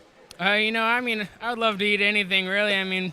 But I've been. At first, I was supposed to be wrestling 70 at districts, and my coaches were like, "Hey, why not try 60?" And I was like, "I haven't made 60 since freshman year, so 60 was a new challenge since freshman year, and I ended up hitting it, and I'm starting now, but I'm trying to keep my weight down, so." Do you get one night to indulge? Do you get an ice cream sandwich or anything like that tonight? Yeah, I'll have one, maybe a couple. And then a few salads after that, right? Yeah. How about you, Brandon? What are you eating tonight after a big match? Like Angelo said, I'm not trying to eat too much because it's hard to make weight for the next week, and I don't want to get too heavy, but there's definitely a little bit of food in the fridge for me at home. So what's your one go-to food when you get home? Usually some kind of meat. There we go. A little meat, then a lot of salad. These guys are trying to maintain 160. Congratulations to both of you. You're moving on next week, and best of luck. Thank you. Thank you. Back to you, Tom. All right. Thanks very much, Steve. I think nachos is in the school budget. I don't know. I want to know who's going to foot that bill. Might have a nice booster club there at Lake Stevens. I'm guessing they do. So that was Angelo and Brandon at 160. Angelo with the win. Angelo Loera, both of it will advance to the regionals. Now at 170, Isaac Gust of Lake Stevens, Anthony Armaud of Kamiak. And it's already a 2-0 lead for Gust of Lake Stevens. Gust hit a nice pass by to start the match there. Looked like Armaud was going to scramble out of it, but Gust ended up on top with the 2. Isaac Gust, the number 9 ranked wrestler in the 170-pound classification. Last year at 145, we mentioned, was a participant down at the Tacoma Dome, but did not place.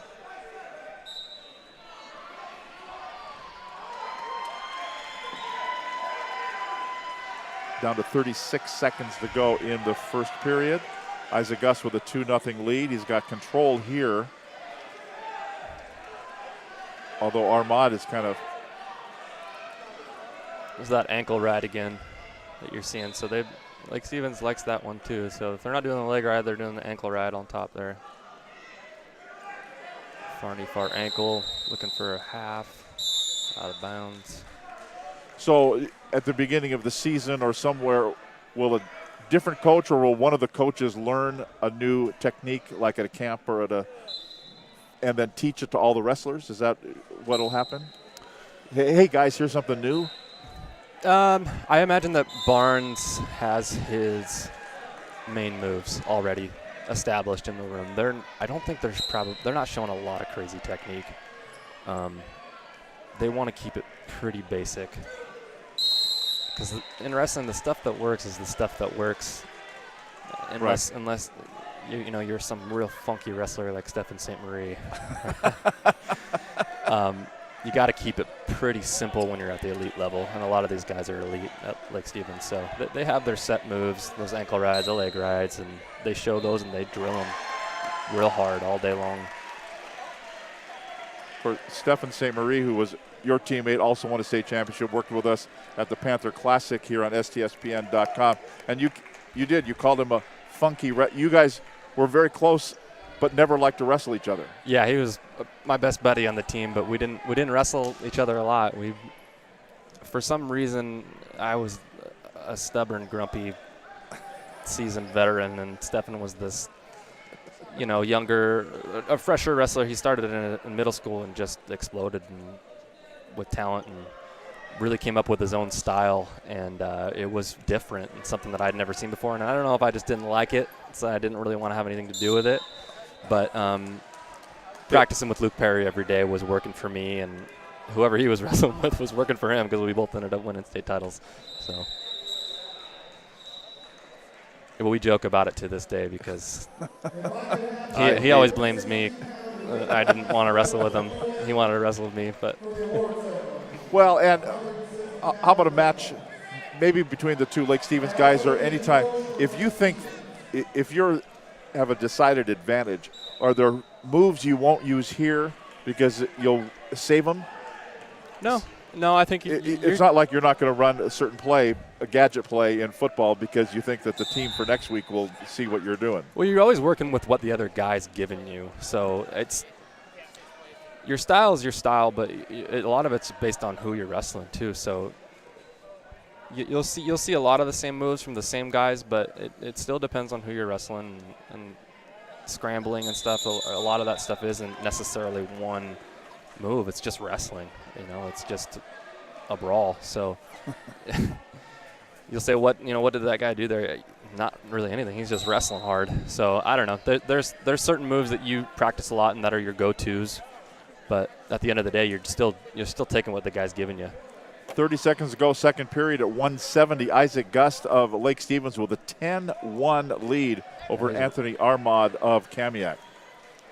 Getting a lot of work in on top, a lot of near fall. He's got a lot of different moves he's trying on top here. He's seen a cradle, seen that bar and half that he's working right now. So as you're wrestling, will you go, well, okay, that didn't work. Let's try this. Exactly. So, yeah, if it's not working, go to something different. Otherwise, you're wasting your time. You're not scoring points. There's the end of the second period. Pretty commanding 10-1 lead for Isaac Gust out of Lake Stevens. So going back to what Barnes is showing in the room, he's not going to show one move. He's going to show a lot of different moves on top. They're going to have their main go-to stuff. And then in the matches, if that's not working, he's going to tell the guy, go to something different. Try something else. And that's when that in-match coaching really comes in handy, because a lot of times these younger guys they know what they like and they just keep trying the same thing over and over and they're wasting their time. Well, pretty soon it's only 2-0. You only had that takedown. You didn't score any points. Gust is doing a great job of trying a bunch of different stuff on top here and really extending his lead. Leading at 10-1 with a minute and a half to go in the match. Back to a cradle here. And very close to a pin, and there it is. So got a big commanding point lead, and then tops it off with a pin at 170 pounds. Isaac Gust of Lake Stevens defeats Anthony Armand of Kamiak. Lake Stevens is really wrestling well on top. You can tell that they've been working a lot on that this year. Wearing guys out, scoring a lot of points on top. And so we'll hear from Isaac Gust here in a moment. We're going to move on to 182 here in just a moment. This should be, you match were saying, of the night. You think so? Yep. At least that's what we're saying beforehand here. I mean, that double overtime match was so far the match of the night, but this has got the most hype. Wrestling at 182 is Malachi Lawrence of Lake Stevens, number 1 ranked 195 wrestler. And wrestling at 182 for Mariner, Levi Weaver, the number 5 ranked wrestler at 170. So they're meeting in the middle. Right. From 22 or 25 pounds away. Right. And we'll watch. Who knows? Let's go over to Steve. All right, we are with Isaac Gust right now. Isaac, looked rather easy. You built a big lead. Does it change the strategy in the final period when you know you're out front 10-1? Yeah, I tried to use more conservative moves, but I was really just trying to get the pin. Talk a little bit about the heavier weight, too. Last year you were our state participant at 145. You're up to 170 this year. Was that the plan all along? Was it just kind of the matter of how your body's developed? Yeah, I didn't really plan on it, but this summer I bulked up to about 205 and then cut back to about 70. I was just lifting and trying to get bigger. You got to state last year, but you didn't place. How much motivation does that provide for you knowing you want to get up there this year? It gave me everything. There was such a big leap between freshman and sophomore year, and just wanted to make another big leap like that again. Okay, final question. You're a heavier guy this year anyway. What's in the fridge at home? What do you eat after a big weekend like this? Oh, I'm going to go eat like a 12-pack of Yoo-Hoos and go out to Nachos and get some enchiladas. Best answer we've had yet. Thanks, and best of luck to you. Go enjoy. Thank you. Yoo-Hoos. A 12-pack of Yoo-Hoos. Finally, some honesty. Yeah. I like it. There you go. Now, these two guys, these are men. Yes. These guys are going at it. Both big-bodied. Went upper body there in the first 30 seconds. You got a over-under body lock from Weaver. And Lawrence tried to throw him, but went straight to his back. Lucky he was close to the out-of-bounds line. You got 2 takedown for Weaver and 1 escape for Lawrence.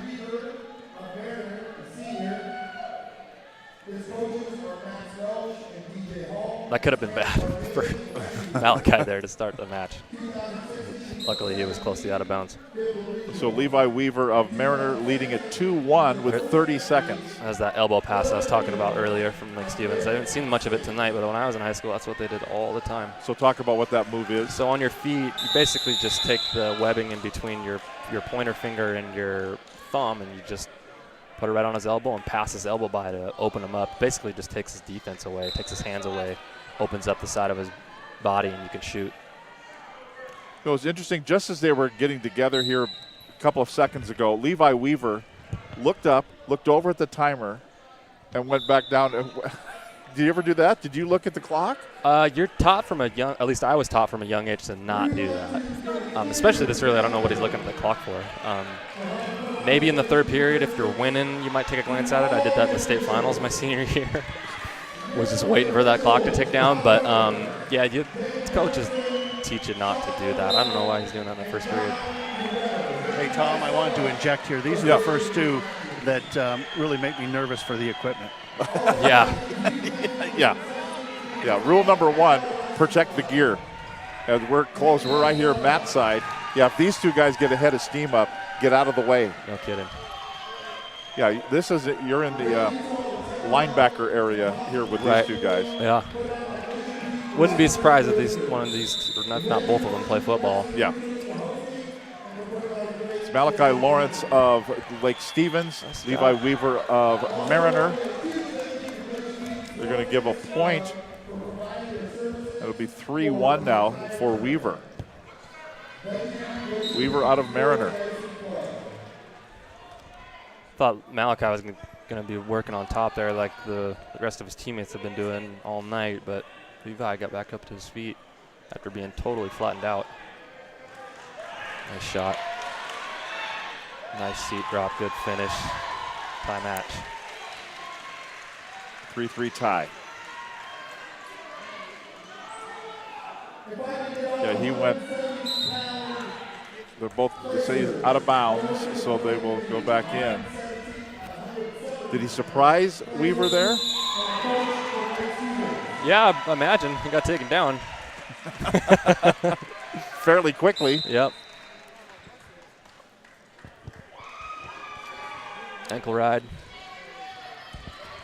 Gave up on that.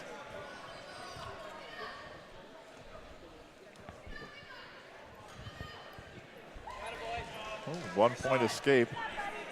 The 4-3 lead now for Lawrence. So this is where Weaver. Yep. Gotta wrestle, man. There you go. So Malachi Lawrence has been the aggressor on their feet so far. The only takedown for Weaver was a missed opportunity by Lawrence. That's end of the second period. Levi Weaver of Mariner leading at 4-3 heading into the third period. 182 pounds. They've slowed considerably from the beginning of the match. Yep. Should see some offense here. Is that what we got going on? Blood time again. I think we're going to blood. Good match as advertised. A couple of state-ranked wrestlers. Isaac Gus says, well, in the summer he got up to 205, then he dropped down to 170. Wow. Nice shot again. Can't finish, but that's there all day for him. He's been had the underhook to a shot. There's two. He might get some near fall out of this too. Nope. So 2-point takedown, and that will now give Malachi Lawrence a 6-4 lead. Yeah, Lawrence is definitely the aggressor on their feet, showing some real good technique. That elbow pass is working.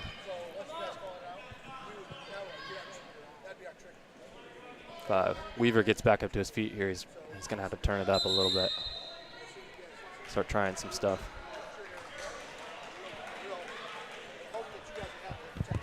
Okay, so a 6-4 lead for Malachi Lawrence from Lake Stevens over Levi Weaver of Mariner. Minute 8 to go in the 182-pound match. There you go. There's a 1-point escape. Makes it 6-5. Lawrence from Lake Stevens. So if you're Lawrence right here, you want to stay aggressive, but you don't want to try anything too risky. You got the lead. There's 50 seconds left. But you still have to wrestle. Yeah, you still got to wrestle. You don't want to get called for stalling. Not a great shot there, but wow, he gets 2 and 1. So still an opportunity for Weaver to tie it up here. 8-6 lead for Lawrence. 28 seconds to go. You can hear everybody's a coach. You got to go. Yep. You got to go. Yeah, I know I got to go, but there's this other guy that's preventing me from going. Yep. 10-6 now the lead. 10 seconds to go. And that last one was the dagger there. That'll do it for Lawrence. Looked real good on his feet. And that will Good be match, that. You get the feeling they've wrestled each other a lot. Yeah. Could be a state semifinals, quarterfinals match there.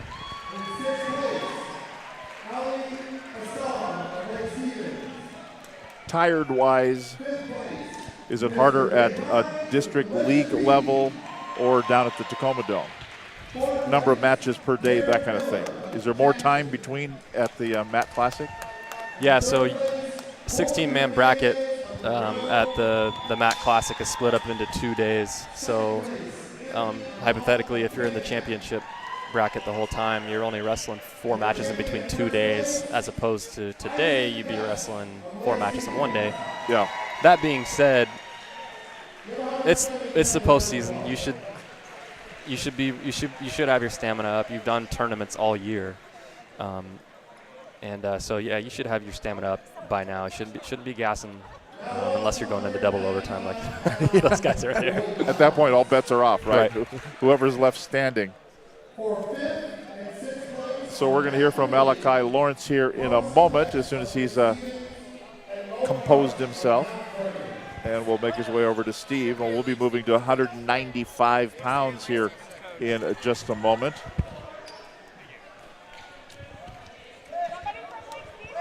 They're looking for Brent Barnes. Ready when you are. Okay, let's go over to Steve. All right, we've got a champion here, not only a district champion, last year's state champion, Malachi Lawrence. Malachi, congratulations. Mr. Weaver gave you all you could handle really out there. Tell me a little bit about the match and what you thought of him. At first, I knew he was going to be okay. At first, I knew he was going to be a tough kid to wrestle, but I didn't really expect it to be that tough. I thought I'd be able to get to my stuff a little easier. I don't think I really wrestled that well. I didn't take enough chances. I didn't shoot as much as I should have. I wasn't moving my feet really well. I just kind of hung out, waited for an opportunity to do it, which I can't do in the state tournament. So it's just not a very great match for me. Talk about that a little bit in the sense that I'm guessing a guy you don't know as well. He was wrestling 138 last year, took 5th in state. You wrestled at 170. He's been ranked at 170 this year while you've been kind of in that 195 range. So is it somebody you had wrestled before? What were your experiences with him? I've never gotten to wrestle him, but one of my good friends, Isaac Gus, he wrestled him a couple weeks ago, and he only lost by a couple points. So I thought I had it in the bag. I mean, I still pulled out with the win, but I just didn't wrestle my full potential. Let's scooch over here so we can get you on camera. We got to see the state champion there. There we go. Hey, I was talking to you a few minutes ago. You were joking with Brendan Poe. Such a loose demeanor going into this. I'm always curious to see how guys get prepared. You're the only reigning state champ in this building, and yet you were smiling, you were relaxed. Is that just kind of your nature? Is that something that comes with all the experience? I don't see that there's a reason to really be so uptight and, that little hard mentality where everyone's all silent before the matches. It's just like, it's wrestling. Have some fun. Like, these are the guys that you're only going to get to spend so much time with them. Might as well have fun while you do it. Why 182 this year? Was there a thought of trying to wrestle at state at 195 at one point? A couple thoughts, but I knew I'd just be better. I'd be faster, quicker, more athletic, bigger than everyone at 82, so I just made the cut down. Do you know the 182 group pretty well, the ones you might be seeing at state? Obviously, you won the championship last year at 170. What's 182 going to be like? So the number 2 kid now, he's a kid I wrestled last year at regionals, and I pinned him in the first, and he took third in my bracket at state last year. So he's probably going to be my main competition besides Levi right now. So I'm not super worried. So you're feeling pretty confident going into Tacoma then? Yeah. Very good. Now the question we've been asking everybody else, and it's mostly been your teammates because they seem to be making their way over here a lot. What's in the fridge at home? What does a state champion eat on the weekend and he's crowned district champion? Usually we all go out to nachos. That's kind of our tradition here, and I'll probably cheat my diet pretty good for the next day, and then I'll hop right back on it, get back down. Well, tell us what cheating the diet looks like. What kind of foods, what kind of beverages? Kind of on a seafood diet. I mean, you see it, you eat it, so that's kind of what I do. What kind of seafood are we? Are we having chocolates? Are you a dessert guy, or are you more of a meat and potatoes guy? I'm a meat and potatoes guy all the way. Steaks, chickens, hams, what? Anything I can get my hands on. Small children, whatever it takes. Well, we're hoping they hide the kids when he gets to nachos tonight. There's going to be a lot of food there, and if they're watching, they might want to get prepared. I think we've got some hungry Vikings coming in tonight. Am I correct? Whole team of them. It's going to be a good time. All right, well, hey, best of luck at Cavallero next week, but more importantly, best of luck to you at the Tacoma Dome. Hoping to see a defending state champion. Angela wants to try to get in here, too, again. The Cowboy hasn't got enough airtime, so there we go. These two guys both champions today. Angela, what'd you think of the performance of Malachi tonight?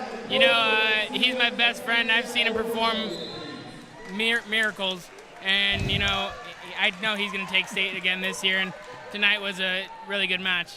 We're going to get 2 state champions here, Malachi? That's the plan. 2? What do you mean 2? The whole team is looking to take home a title. Oh, I like the correction even better. So hopefully we'll see a team title and many individuals. Guys, best of luck. Thank you. Thank you, Steve. Good Small kid. children. Hide the kids. Yeah. They're coming to nachos. Here we are at 195. Josh Erling from Glacier Peak. Hunter Harris from Monroe. Harris in the orange from Monroe. Glacier Peak's Josh Erling in the blue. A 3-0 lead for Harris. No, excuse me, for Erling with a 3-0 lead. Now these guys look lighter than the previous guys. Don't they? Yeah. It might be a little taller, but still, yeah, that is something, isn't it? Yeah, wrestling at 190. Yeah, quite a bit taller, in fact. Ooh, nice. Straight to his back. We're going to get a pin. Yep. He's going to get close. There it is. Nice. There you go. Let's celebrate a little bit. I wish I would have done that a little more when I was in high school. Have some fun. Well, and you mentioned what Malachi just said. It's wrestling. Let's go out there and have fun. He's got it right, man. Like I was saying earlier, I wish I would have just had more fun. Like, especially if you're that good, you got to appreciate the moment and just live it up. Like, yeah, like he's saying, there's no pressure. Just go out there and have fun and enjoy every minute of it. And you can see that Erling just did that right there. It's great. Loera has a great time. He's got the cowboy hat, sporting the cowboy hat. So Josh Erling with a pin, 59 seconds into the second period at 195. And now we're going to move into the 220 with Alex Tron of Mariner, Wyatt Hall of Lake Stevens.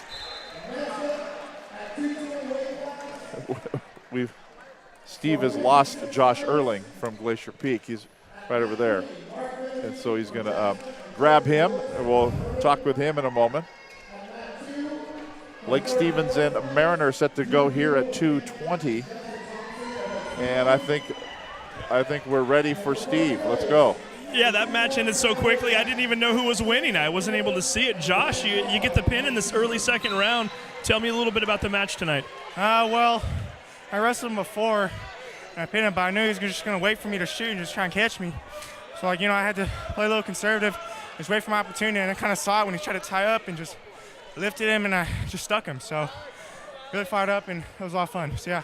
So when you wrestle a guy in the past and you do get the pin, Talk about the concerns. Are you worried about his adjustments? You mentioned you were still concerned, but I would think normally that would give you more confidence going in. It does give me a little bit of confidence, but it also gives you, the awareness that they kind of know what's going on and what could be coming and stuff like that. But, I was just lucky enough to have a pretty good game plan with my coaches, and, I was just ready, and I played physical, and I won, or wrestled physical, so I won, so yeah. You wrestled 182 last year. You're up to 195. You're pretty slim-looking 195. We were just making a comment a minute ago that compared to like Malachi and those guys, you guys are more lean muscle. Are you feeling good at this weight class? Do you like it going into state? Yeah, I definitely like it a lot more. It feels like the more, weight you go up, like the less technical, I guess, wrestlers come, and it's more about strength and athleticism. I think that's kind of where I dwell. But yeah, I definitely like it a lot more than 82. I feel like 82 is a lot of freaks, like the last weight class, and those two guys are freaks. So, it's a lot of cool going up here, and hopefully I can get another title at regionals. So, yeah. And I got Todd Elvick in my ear, of course. He knows you from the football field. He wants to know, comparing and contrasting football to wrestling, do you enjoy one more, and how do the two maybe help each other when you're out there on the mat or on the field? Yeah, they definitely help each other a lot. Oh, thank you. I want to bet because I got more pins than him. But football's been my day one. I've always liked football, and it was actually freshman year after my freshman season, Coach Mossberg came in to talk to football players about wrestling. I've never done it before. I had no idea what it was really. I just joined it, and it transitioned me to such a good, football player. And then they transverse because I'm lifting a lot in the summer, in the off season, and that just transitions to wrestling too. So they both really complement each other really well. But I definitely want to play football in college somewhere. Don't really know where yet. Got a couple coaches kind of interested, but. Just really looking for the best place to play and whatnot. So yeah. What was the Gatorade that just got handed to you? Was that Parker that came over? Yes, Parker. He just made this bet, like, dude, if you get more, whoever gets more pins gives the other one a Gatorade or something like that. And even though you're both district champs, which is kind of cool. Yeah. So I asked Parker this question earlier, and Parker said he's going to go home and go right to sleep. But what exactly is in the fridge at home, and what do you eat and drink after a big district weekend like this? Something tasty, maybe some burgers or some good place, maybe Wendy's, that sounds good, I don't know. Applebee's even. You got some options anyway. I didn't hear a lot of salads or soups in there. I'm actually like a 190, my real weight's around 193, 194 even, and I got up to 198, so I can eat a pretty good amount, and so yeah, so maybe, I'll eat my salads and veggies and whatnot, but, after the tournament I just want to get something good in, Go get something good. Let Parker have the sleep time. You can have the eating time, and best of luck next week. Thank you very much, sir. Well, yeah, don't call Steve Willett sir. That's the. I'm okay with that. I can get used to that. So, here we go. We're at 2:20. We're in the second period, and Wyatt Hall of Lake Stevens leading Alex Tron of Mariner 1-0. So low scoring so far. Yeah, you called it, Tom, earlier today. Some of the bigger guys is going to see a little lower scoring matches here. And not a whole lot of action so far, but maybe they'll turn it up here. And I got a question for Sam, too. Go ahead. Hey, Sam, I noticed when I asked Josh Erling a minute ago, I started to make the comment that he looks thinner, I think is what I said. Slower than the other guys. And he looked at me like he was about ready to kill me. Is that the last thing a wrestler wants to hear? I think you said leaner, which is... Yeah, he didn't like that term either. I would think that's a compliment. I don't know. Coming from me, I had it my whole wrestling career. I was the skinny wrestler, so I heard it a lot. But yeah, probably shy away from that term. Maybe. I tried to make up for it. Yeah, it was a good rebound. Yeah, I was going for that. I know you wrestled. I heard you backpedaling a little bit there. We lost Steve's battery, so I think the Energizer Bunny is going to make a visit to him. So. We'll get that all taken care of as we are getting close to the end here at Glacier Peak High School. The Wesco 4A District Championships for wrestling at 2:20 right now. A 1-0 lead for Wyatt Hall of Lake Stevens over Alex Tron of Mariner with 1:48 to go in very low scoring. Yep. Mariners had a few guys in the finals today. That's nice to see. Mariner was real good when I was a freshman. Was Otto Olson the... Otto Olson was coaching there at the time, yeah. 4-time state champ from Everett High School. National champ at Michigan? National champion at Michigan. He won the Pan Am, or what did he win? He won a grappling title against George St. Pierre. Oh yeah. At one point. From MMA, from yeah, UFC. Yeah, he was doing MMA. Unbelievable athlete, wrestler. I did actually a district wrestling, and Chuck Patton. Do you know that name? Chuck Patton did color with me. This is back in the Viacom days. Who he was the athletic director at Everett, but he had been a coach at Iowa. At Iowa State, those places, they take their wrestling really serious. The wrestling team outdraws the basketball team. Yeah. And we've got what'd you see out here? It's injury of some description. His arm or shoulder for Alex Tron of Mariner. 1:01 to go. We're in injury. Actually, 1:01 in the injury time. Really favoring that arm. Now he's nodding his head like he's okay to go. So stop time. Gonna keep wrestling. So he's going to keep going. You know, both advancing. Isn't this time where you think, you know what? Let's see you next week. Yeah, it must have just been a stinger, but yeah, he looks like he's still favoring that a little bit. It's if a 1-1 I was coach tie over there, I might say let's just move on. He's trying to wrestle with one arm right now. But that's a competitiveness in these guys. They want to keep wrestling. 30 seconds to go in the match. A 1-1 tie at 2:20. Yeah, only 20 seconds left now, down 2, and you got a bad shoulder. It's going to be tough for Tron to. Yeah, 24 seconds. I might try to just go for a reversal right here if you can. So here's a Get chance. back up to his feet. Sam's going to be honest. If you know the guy's shoulder is hurt or his elbow is hurt. You're going for it, man. Okay. You don't feel sorry for the guy? No. That's sorry, not sorry type of scenario. 3 seconds, 2 seconds, 1. That will be that. And the winner will be from Lake Stevens, Wyatt Hall, by the final score of 3-2. They'll both advance. Yeah, he's still just barely moving that wing. Yep. Hopefully he can get it right before next weekend. Doesn't look too bad. If he could still wrestle with it at the end, then he should be able to move on from it. Get it good by next weekend. Good match by Hall. Got that takedown at the end. So Hall from Lake Stevens, another Lake Stevens wrestler, will win it. And we'll hear from Wyatt Hall of Lake Stevens here in a moment with Steve Willits.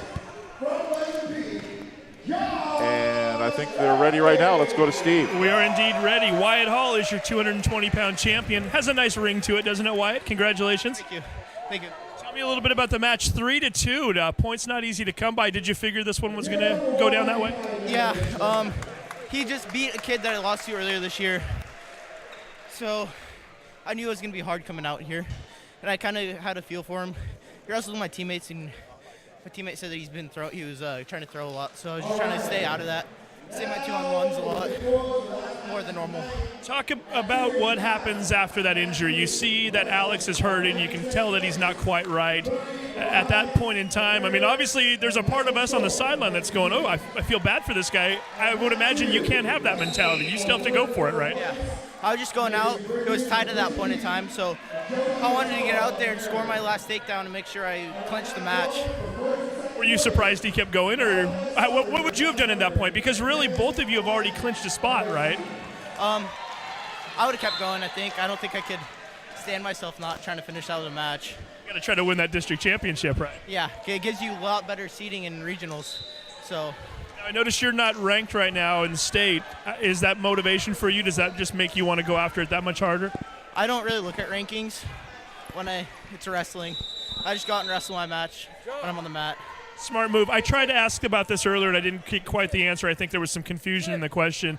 I'm seeing the word berserkers across the back of all your wrestlers. What exactly does that mean? A berserker was the Vikings' main men, their main fighters. So we're the main fighters of our school, basically what it's getting at. I like it. So you guys kind of use that as motivation and use that as kind of your rally cry, I would imagine. Yeah, yes, so we do. Okay, and a question I've been asking all evening long, but I think it's even more important to ask a big fella like you, 220 pounds. You're done wrestling, you're sweaty, you're tired. What kind of food is in the refrigerator? I know you guys are going to nachos after this, but maybe you can even tell me the go-to food at nachos, but I also want to know what's in the fridge at home and what you're going to indulge in this weekend. Probably make myself some cheese quesadillas when I get home. Yeah. I think they have those at nachos, too, I would imagine. They definitely have those at nachos. So do you allow yourself to kind of come off the diet until Monday or Tuesday before you know you have to get ready for next week? I don't really get on the diet until Wednesday, and then I get my weight back down. So, is there a go-to dessert or a beverage also? I like St. Croix waters, the seltzer waters. That's what I like the best. Still semi-healthy. So anyway, go enjoy that tonight. Enjoy those cheese quesadillas. I think they're going to taste a lot sweeter with that district championship. Congratulations. Thank you. Thank you very much. Okay, thanks, Steve, with Wyatt Hall of Lake Stevens, the 220-pound district champion. Devin Kalani of Lake Stevens, Malachi Saunders of Mount Vernon are going at it here. The big boys, the heavyweights at 285. Kalani, the 11th ranked state at 285. It's period 2, and it's a 0-0 tie. Two things from that interview. Cheese quesadillas is my go-to also. Was in high school for sure. Yeah. And it sparked a memory. Did Stephen St. Mary? Oh, we're going to get a pin here. Are we going to get a pin? Oh, I rolled out of it. Close. Near fall points will be coming. These big guys get rolled over. A lot of times it's hard to get out. You usually are going to see a pin here. He's doing a good job of swinging that leg over, doing what he can, but you're going to have to circle, circle, circle, circle. Keep moving your legs there. Going back the other way. Nice job. Spun out of it. 3-point near fall. That's the first points of the match. And a 3-0 lead for Devin Kalani of Lake Stevens. Back to the power half. Yeah. Back to your story about food. Stephen St. Marie created a thing at Snohomish. I don't know if he told you about it. It was called D-Day. Since he was the one who sparked this whole conversation about food, I thought maybe he would tell you about it, but it sounds like he didn't. We would, after the state tournament every year, we would go down Avenue D and hit up every single fast food restaurant on Avenue D.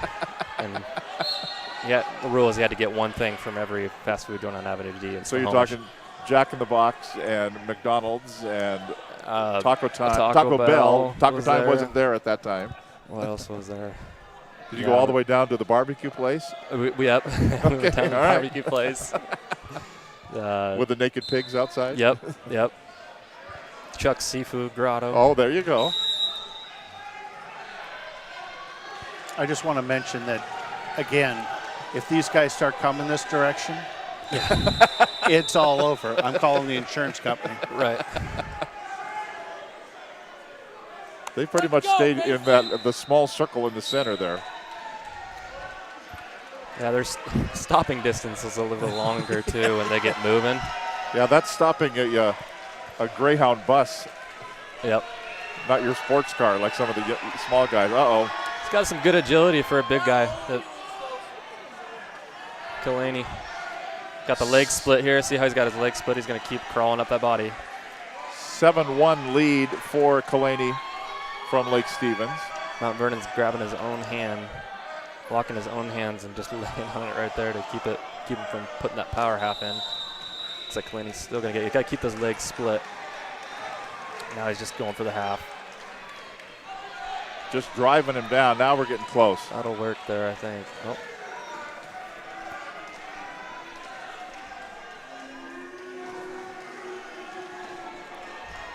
The referee's right down in there. See if both shoulder blades hit. It's a 9-1 lead. There it is. There it is. Nice job. Some of those go-to big man moves there, the power half.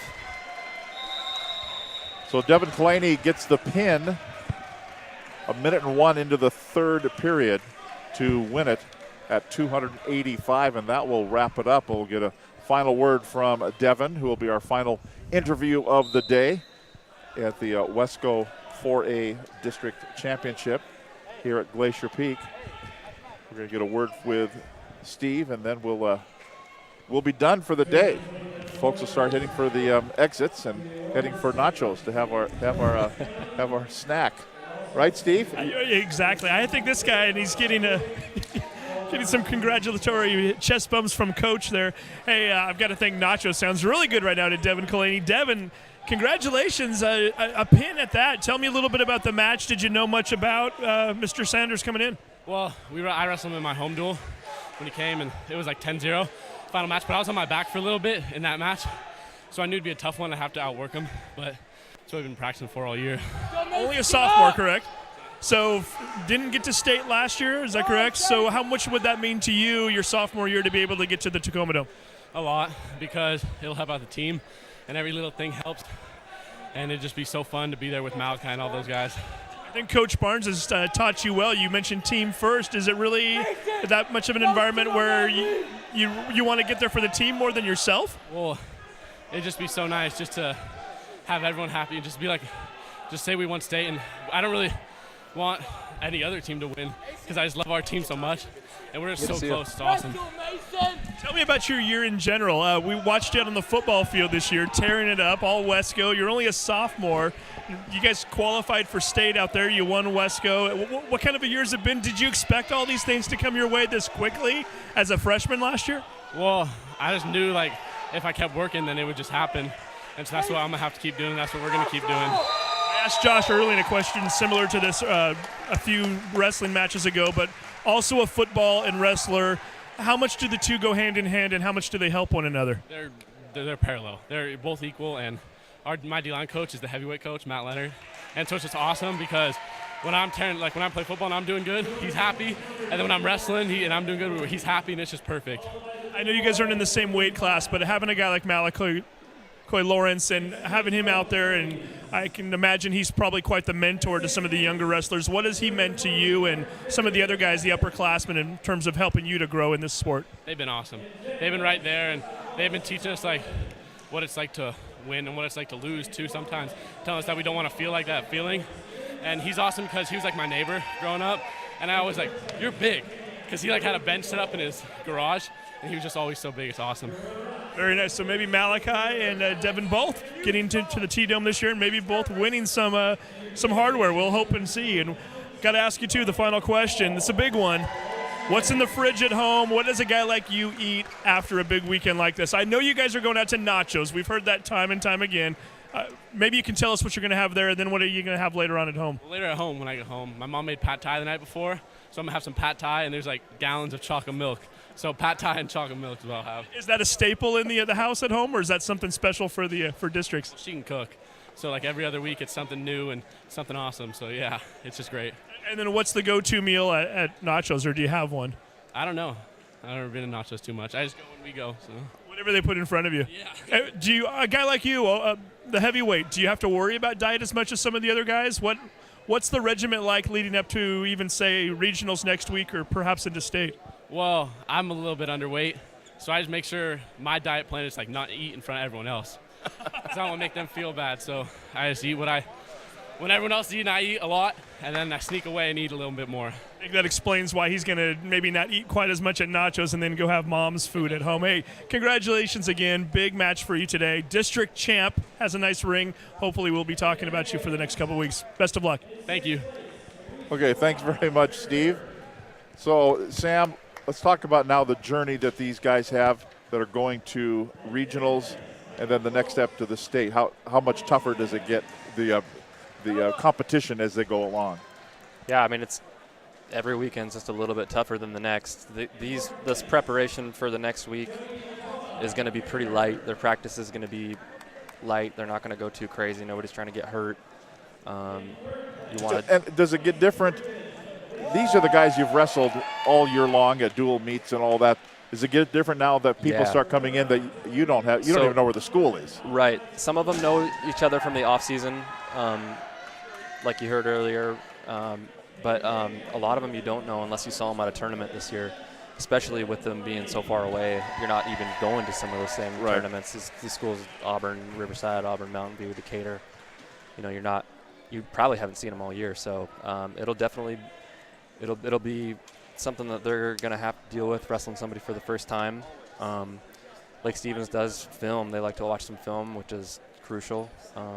It definitely helps you out a lot. But other than that, you just got to go out there and just wrestle your butt off and try to do the best job you can.